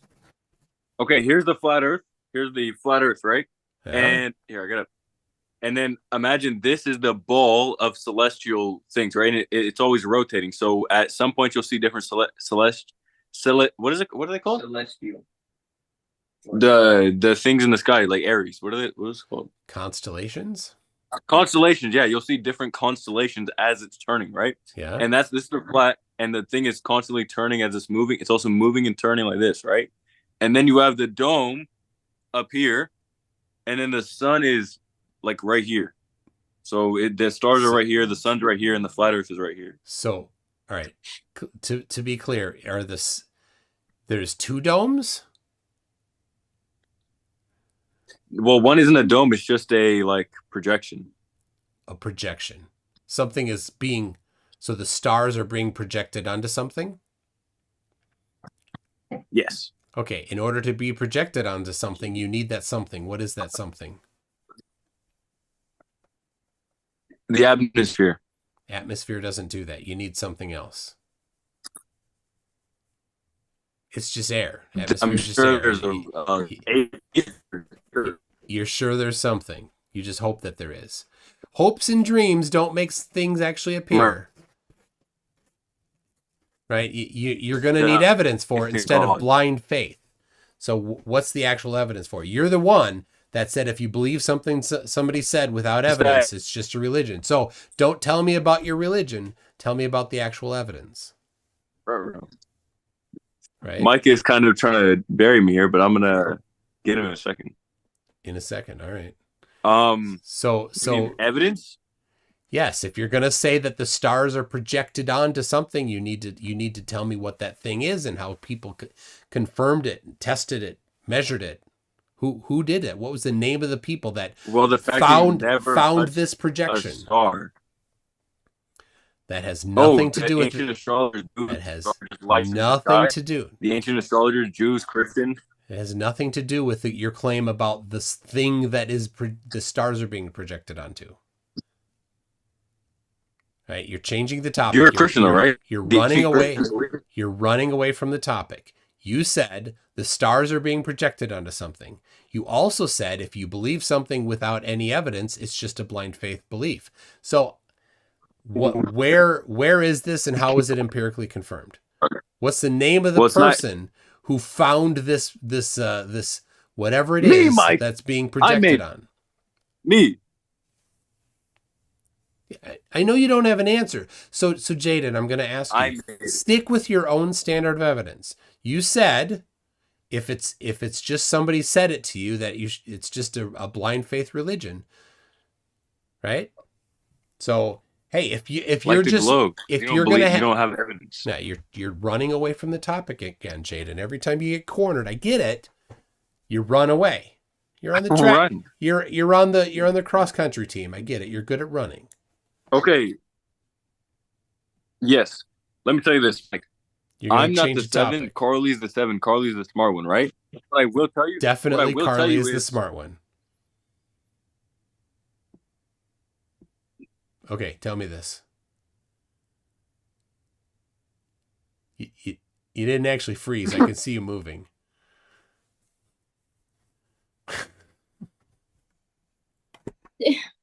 All right, well let's move on from that. So Carlee, that there is no geometry to explain that. You heard him. He just kind of ran around in circles, and that's what all the flat earthers do. They don't have any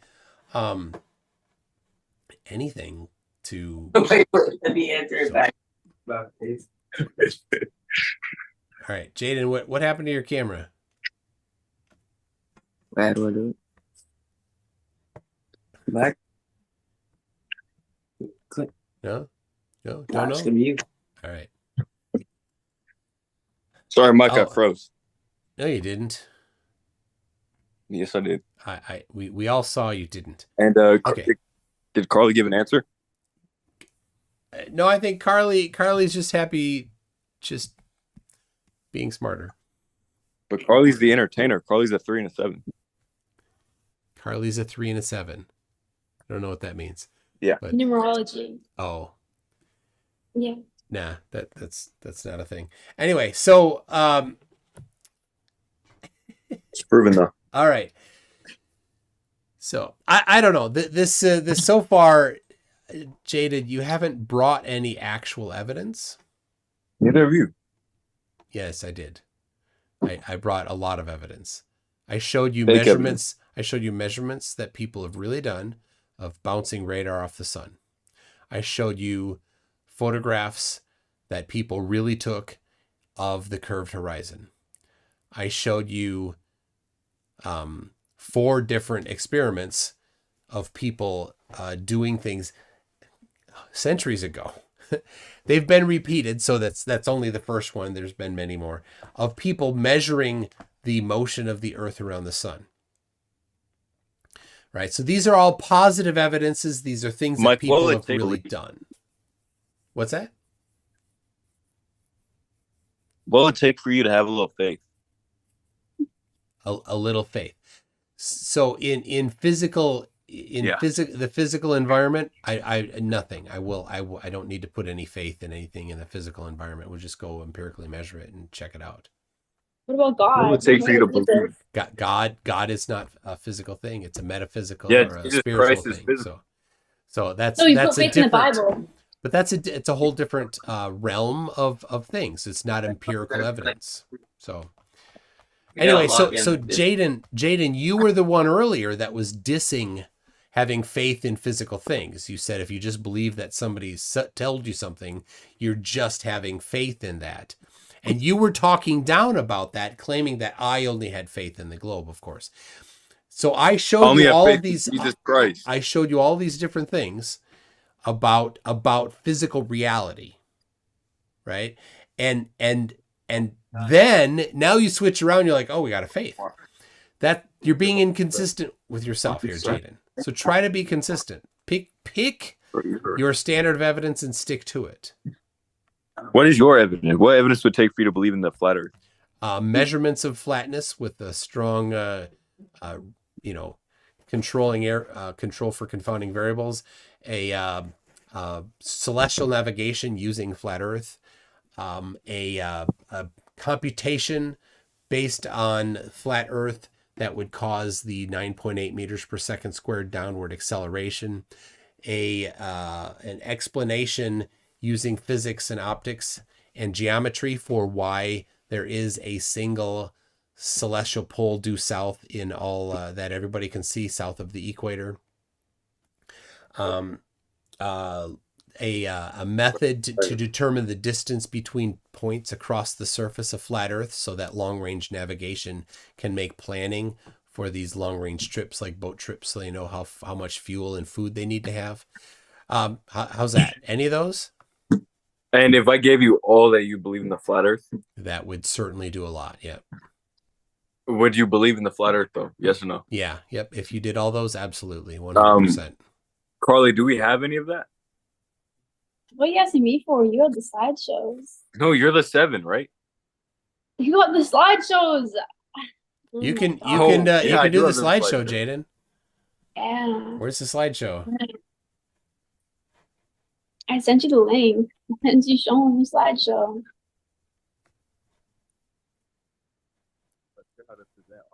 Oh, yes. Only the host. Oh, hold on a second. Bruh. All right, go ahead.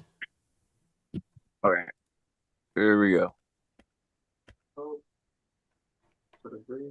Screen. All right, you got to give me a second. I need to prep the. Here. Oh, yeah. Can you guys see? Yeah.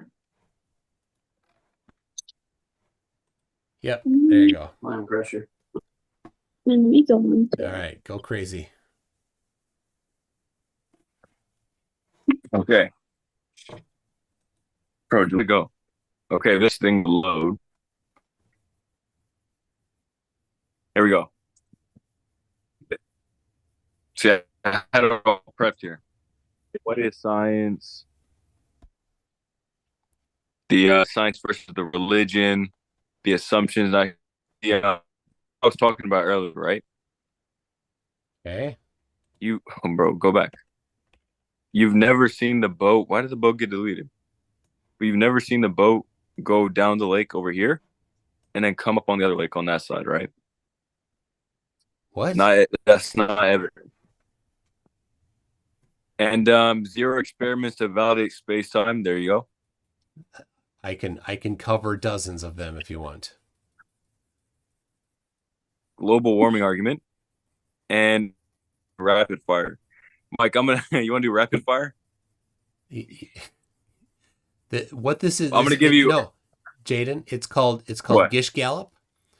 What is that? You need evidence for your support for your claims. So This is rapid fire. evidence. Rapid fire is the opposite of how you do a debate. Rapid So fire you, rapid fire is how you try to deceive people. So you can't do it. You should not do it. You should actually try to have one topic and then present evidence for it, and then Right. another topic and then present evidence for it. So Well, then we rapid can just- rapid I wanna do it fire rapidly. is just a list of claims, none of them with any evidence, and every one of them I'll just pre-dismiss because that which is asserted without evidence is dismissed without evidence. Whoa.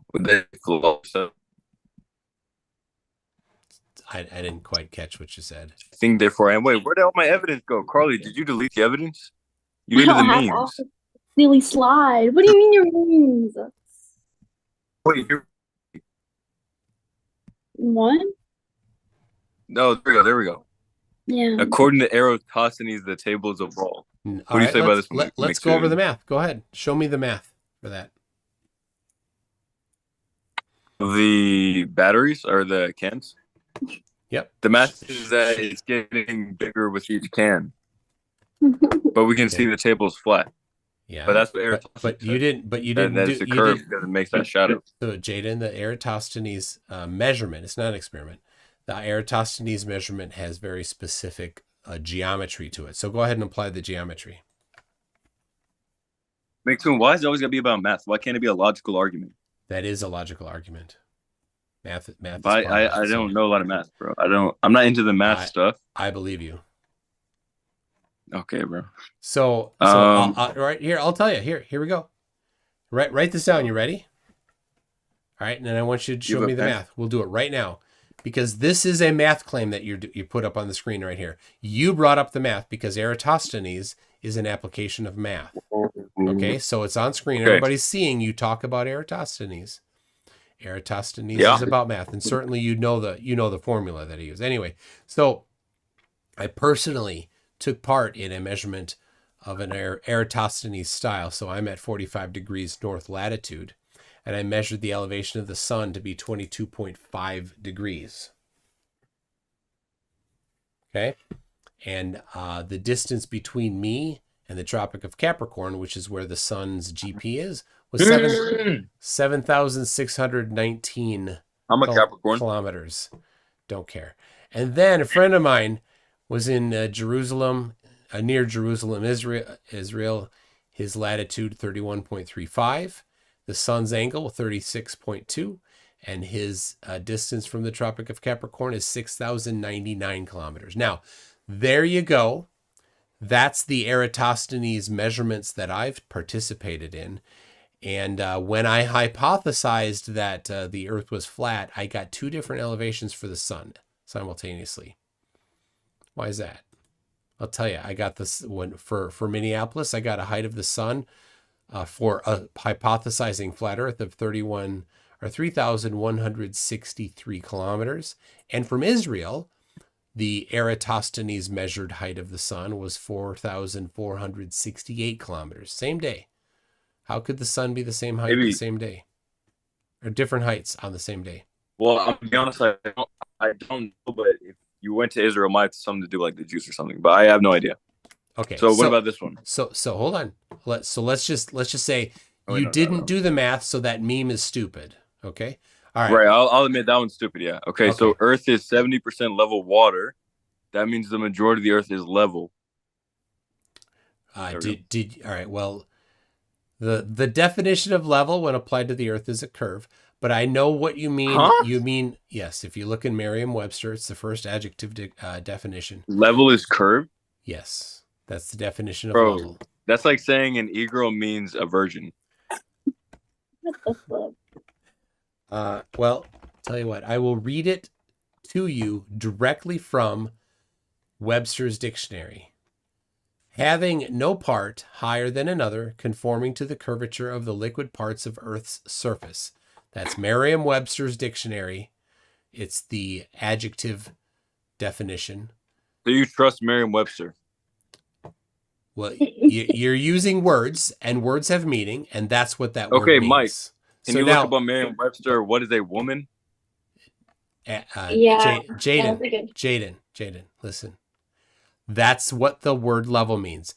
But I know what you mean in this meme is flat, right? You are asserting that Earth is 70% flat water. Where's the curve? So then all you would need to do is provide the measurements of flatness.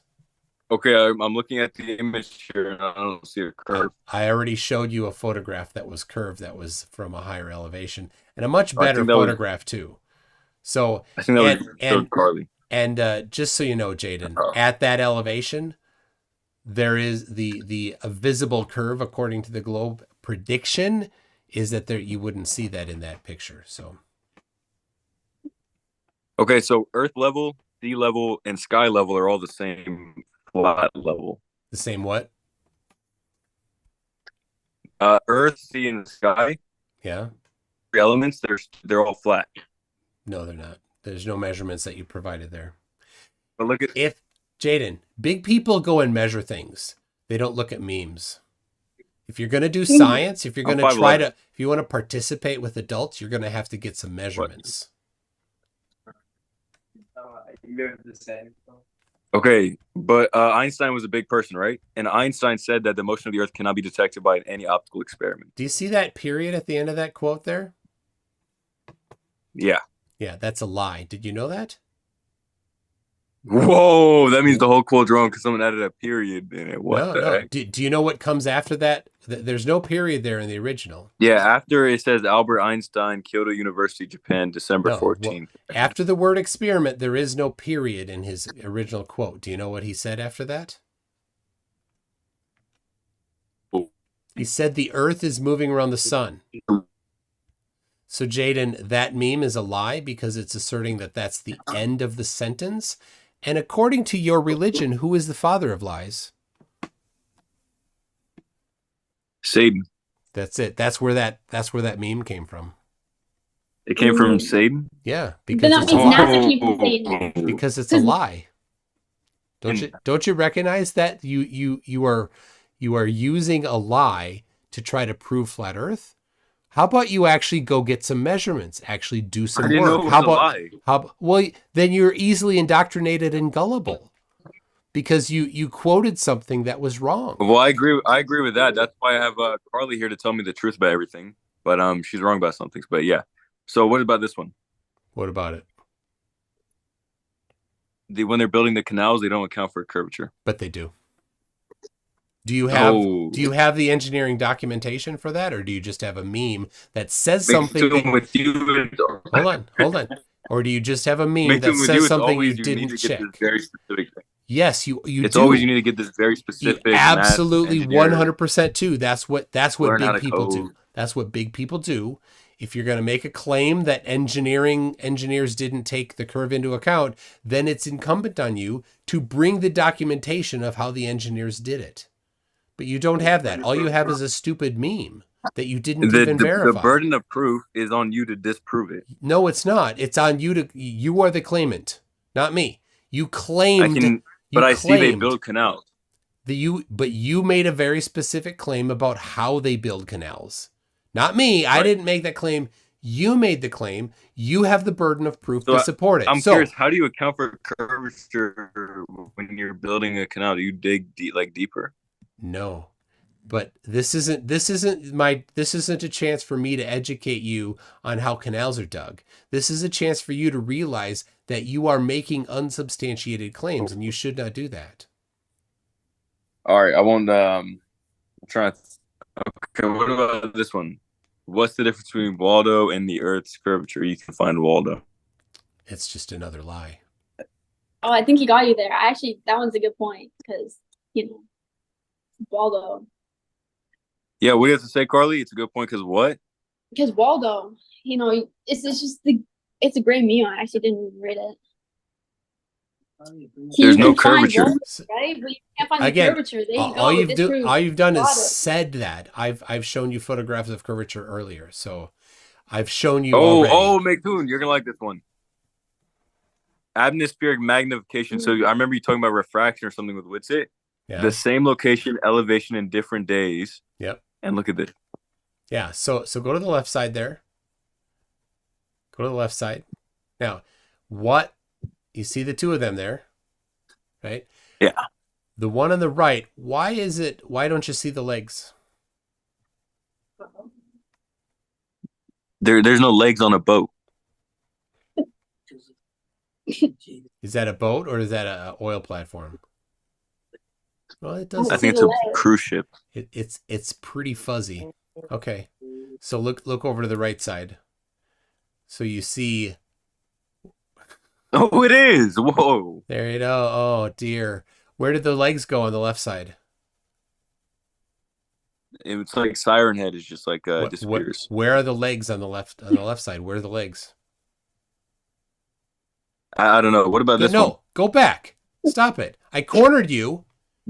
I cornered you on that. You run away, right, Mr. Cross Country Runner? All right, wave that white flag. Okay. Fine. Look, what? You tell me on the left picture. Go to the left picture. That oil platform where you don't see the legs. Why, if the Earth They're is in the flat water. and no, they're not. If the Earth The is high flat, tide. it's the same picture. Why is the one of them? Oh, same picture but different days. Look. No. Go to the left one, just the left one. There's 2 oil platforms on the left one. One of them you can't see the legs. The other one you can. It's not the tide.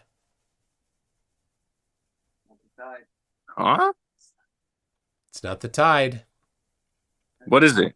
Why? It's the curve of the Earth. That's an assumption, though. No. Well, then give me the actual reason why on flat Earth the legs are blocked. Refraction. Refraction causes distant Reverse objects. refraction. Refraction causes distant objects to appear slightly higher. That's the opposite of what you need. No, this part's refracting right here, but this yes. part is unrefracted. Yeah, so why is it blocked if it's unrefracted? What's blocking the bottom? This one right here. Yep. Why do you not see the legs? Where are the legs? McToon. Where are It's the just, legs? Carlee, you want to take that one? Yeah, there's just no legs on a boat. I don't know. It's an oil platform. It's an oil platform. So, all right, go to the next one. This next one's called appeal to consensus. But the important thing here is, for example, the Greeks. You see the Greeks there? The Greeks thought that at nighttime the sun went underneath the flat Earth. Did you know that? No. They did not know that nighttime for them was daytime for somebody else. So they said, well, at night, what does the sun do? It goes underneath the flat Earth in a tunnel or on a ship or something like that. So they all thought that the sun went underneath. So they don't have the same belief as you about the Earth, because you don't think that the sun goes underneath flat Earth. You think it stays above. So why Earth do all the these civilizations think the Earth is flat? They were all wrong. All the Babylonians, bro. Yeah, exactly. Indians who invented got invaded by the Arabs. They invented calculus. Doesn't matter. None of that matters. Roman, they invented your language. The Masons, they know the universe, bro. And the Masons founded America. You know this, right? None of that has any impact on the shape of the Earth. All the founding fathers were Masons, and you're going to deny them. It has nothing to do with the shape of the Earth. Even the Australian Bunga Bunga people. I don't think that picture really tells any story about what they thought. And what is that? It doesn't, to me, say that anything about the shape of the Earth. I don't know, that looks pretty flat. But it doesn't matter at all. Just because some group of people thought the Earth was flat doesn't mean anything. But if you do want to go with this particular, line of reasoning, all of the scientists on the Earth right now say that the Earth is a globe. Therefore, your line of reasoning says the Earth is a globe, right? Yeah, but they're all corrupt. So you say, how do you know those other ones weren't all corrupt? Because they weren't. Because they weren't. Come on. All right. But Islam, Allahu Akbar, they invented a bunch of math, bro. Doesn't matter. None of it matters. All right. You sure? I'm sure. Okay, this is the final one, I think. The Mawson Coast and Enderby Land mentions the ice wall of Antarctica. Here's your document. The Mawson Coast and Enderby. Okay. So there's an ice wall. What are they talking about there? The ice wall in Antarctica. Yeah. So there is ice, right? And it is a wall. Yeah. Yeah. But that doesn't make it a giant ice wall that's holding back all of the water of the Earth. That's just ice in a wall shape. And it doesn't say there that it circles the entire Earth. And it doesn't say that it's 65,000 miles in circumference. It doesn't say that it's holding back the waters. It doesn't say that there's a dome. It's just a wall of ice. Well, I've seen a wall of ice when I went to Canada. I saw people climbing it. right? I saw a wall of ice, shoved it up my. So, all right. So that's it. That's what you got. Hooray! Yeah, I think it's done. I think we just got cooked, bro. I think we won that for it. I think we actually won that. Let's go. I like your optimism, Carlee. It was a great too. debate. How's it feel? How's it feel to get like absolutely obliterated? I don't know. It's not happened yet, but sometime maybe we'll see. It's just gonna set in. Nick, Like, you tomorrow realize that morning. you've been debating flat Earth for 5 years, bro. We're two 17-year-olds, and we came on here, we buried you. I above 18. Tell you what. How about we do a quick poll to see if you buried me. Yo, if you vote that he won that, you're. But you're gay. liberal. You're liberal transgender Hey, audience. Stop that. Stop it. Don't. Why? Why Your do you audience have to? isn't gonna vote Why? for us. Why do you have to be like that? Why, Who, me? when we're talking about the shape of the Earth, do you have to talk like that? Don't be stupid. Me or her? Who are you talking to? Grow up. What? Me or her? Who has to grow up? All right. There you go. Poll is going. Bro. So, all right. Yeah, but your liberal transgender community is not going to vote for us because we're too base, bro. Yeah. All right. It's just like a cope. It's a cope if you think we didn't win. All right. It's a cope.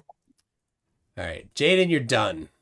Why do you gotta go? Why do you gotta go there? We're talking about the shape of the Earth, and you get stupid like that. That's not how a nice person talks. So, all right. I'm gonna read while they're voting. I'm gonna read a couple super chats. Yeah, you keep doing that, Jaden. Icy Spin says he must have good args. Snatching phones for truth. That was when you were you took your brother's phone. Peachy Tony says, and this is why I think we should boycott McDonald's. It needs to be harder for stupid people to get food, not easier. Nobody eats McDonald's, bro. It's a terrible take. I don't know. Serena's one says, I'm starting to believe in negative IQ scores. Aaron Reese says, whatever, specs chicks are hot. You can put them back on there, Carlee. Jaden's doing push-ups. What a strange little boy. All right. Carlee, put your glasses back on. My glasses. Yeah, there you go. Keep them on. That's some good stuff.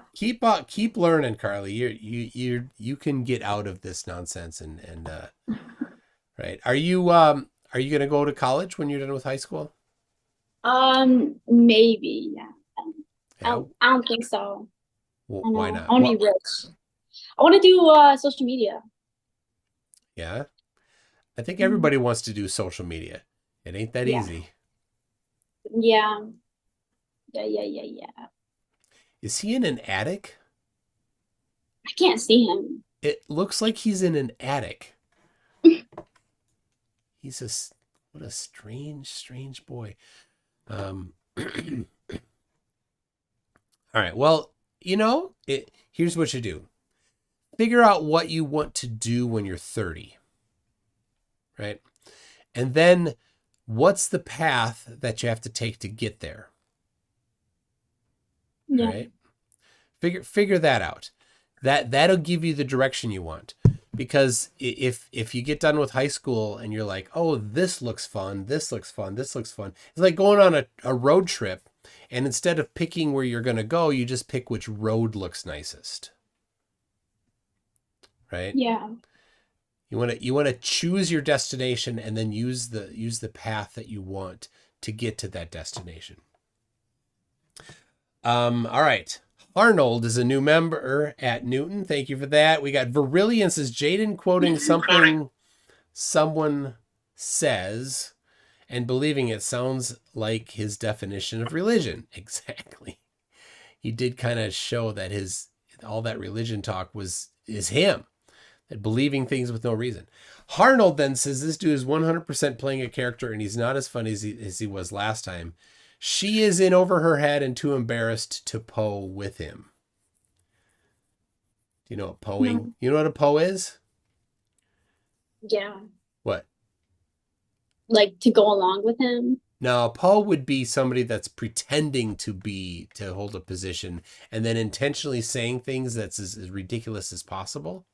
Right, like faux. Like Yeah, and the thing about a poe, somebody that's pretending to say something as ridiculous as possible, and some groups of people, is you can't tell the difference between a poe and a real person who's saying that. Yeah, I'll unmute you at the end so you can say thank you to everybody, all right? But you're in timeout right now for being a naughty boy. Okay.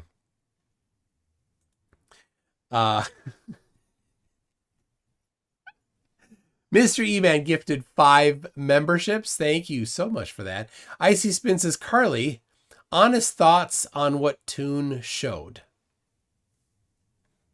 on what? Honest thoughts on what I showed. On what you showed? Yeah. I don't know. It's cool. Like I don't understand. Like I need to know more about it to like revoke it if you can. Yeah. All right. What is he doing? Well, hey, think about it. Consider it. Just put your mind to this. What would it take for the sun to set, and then what time will the sun set for any day on flat Earth? And so far, no flat earthers It's a been able to. 24-hour sun. That's what it is.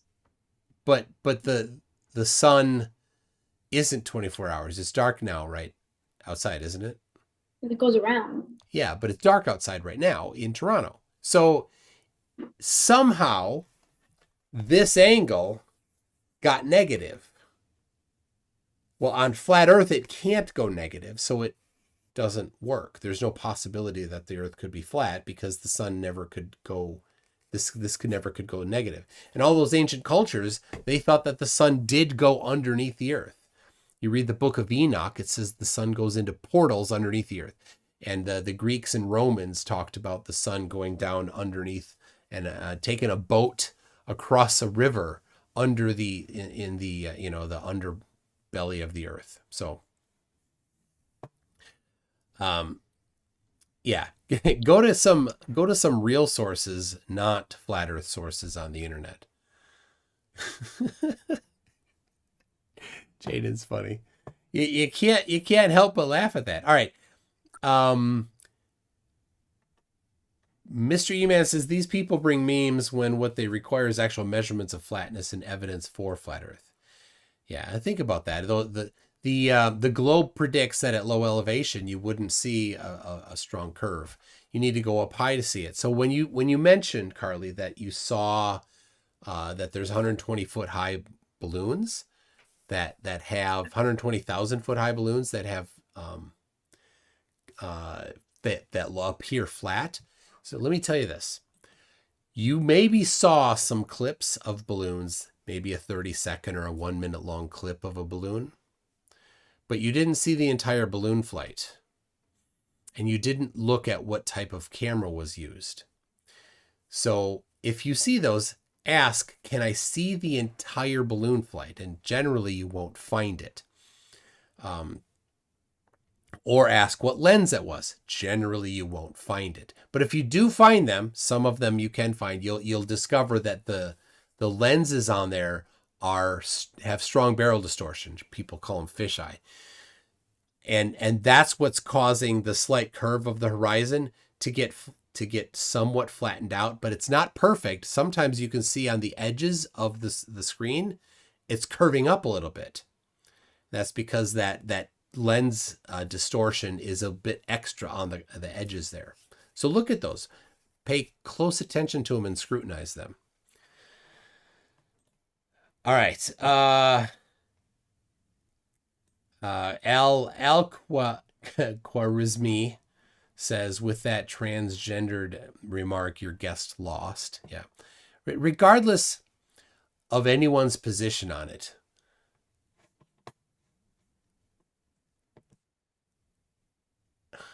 Right. All right. And that.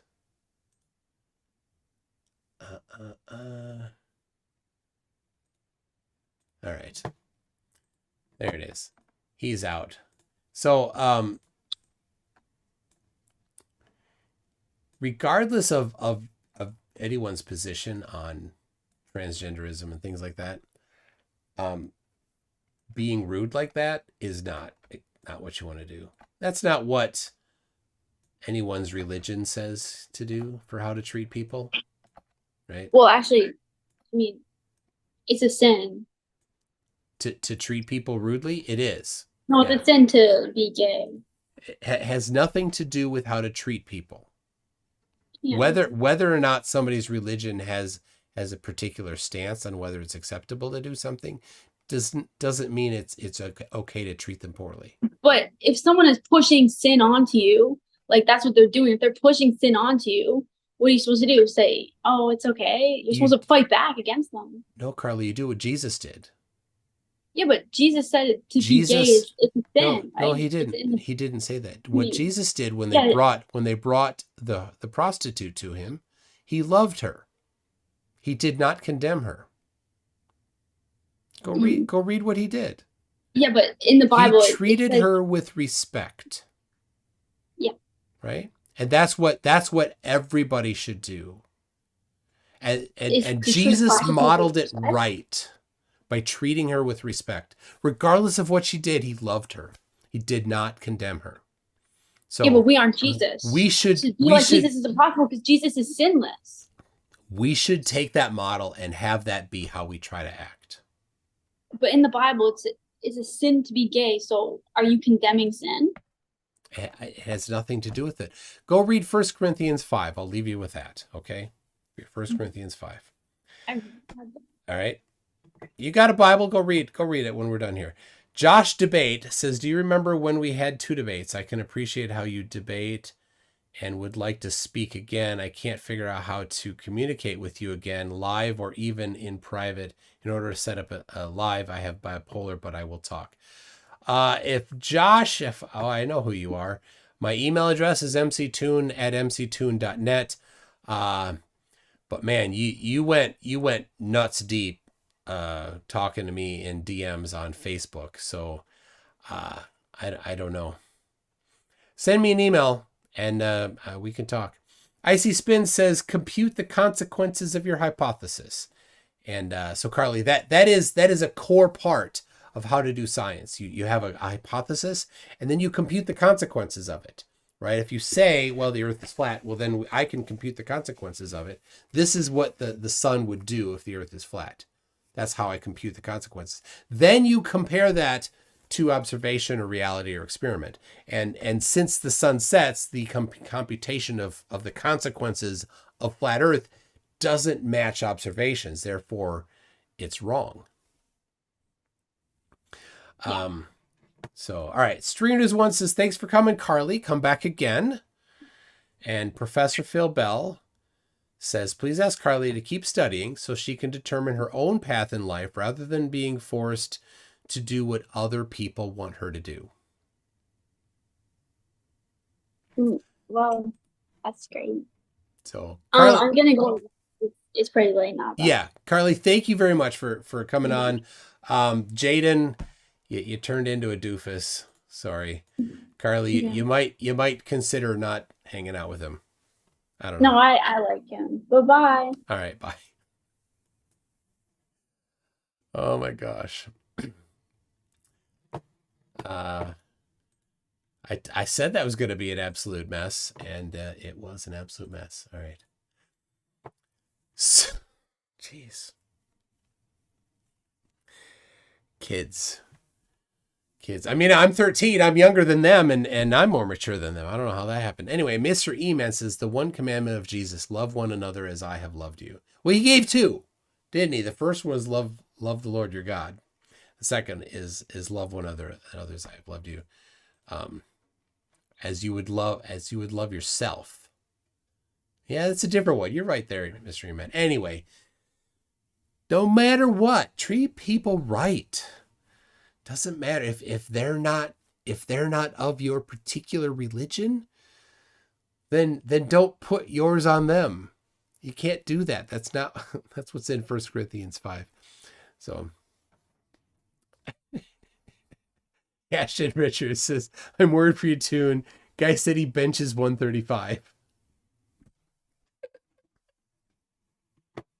I know. Oh, 135.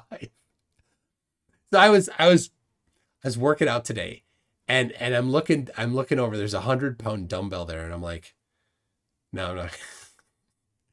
Single dumbbells, they're not so easy as a bar. But anyway. So the MXXXD said, what a great show. Had tons of fun. These not serious debates are cool. Yeah. Thank you. Thank you for that. Oh, nice clip there, Shifty. I'm not going to play that because it'd probably get a copyright strike. Speaking of copyright strikes, I played a little clip of something of if you're around for the previous debate, the clip of Brian Cox with the vacuum chamber, that got a copyright, not a strike, but it got a copyright claimed the whole video, so I don't get to monetize it. So what I'm going to do is I'm going to download it, and there was like an hour at the beginning where the Corey wasn't there. So I'm going to download that and upload just the version with Decory. I'm going to do that before I go to bed tonight, and just block out the part where it's falling down. Anyway, people, that was very much fun. That was very much fun. I very much English. I appreciate all of you sticking around for that insanity. And I'm going to head out here. Next week, I have Wednesday with Flatzoid and David Kane on Jaren's with Craig. We'll see how that goes. So, all right. Anyway, people, we'll see you next time. Thanks a lot. Here we go. MC Toon, drop that beat. All right. Let it flow. Let yourself go. So I know that is the tempo. So, yeah, let's do this. Let's do this. Yo, it's MC Toon, the debunking tycoon. I shatter flat earthers, make them face the moon. Your attempts are decent, but they'll swoon in the face of my logic like a deflated balloon. Oh, MC Toon, the one to soon cartoons. On your real say, send it first to their dues. Your theories are like old brews, sweeping ignorance, or just spreading the views. FDFB stands for fumbling the facts, evidently. I drop truth bombs so splendidly. Your approach is soft, mine's unrelenting. I bring the science while you're just venting. MC Toon, the buffoon with silver spoons. I tackle pseudoscience, make them change their tune. You're the sidekick, I'm the room. When it comes to debunking, I'm the room.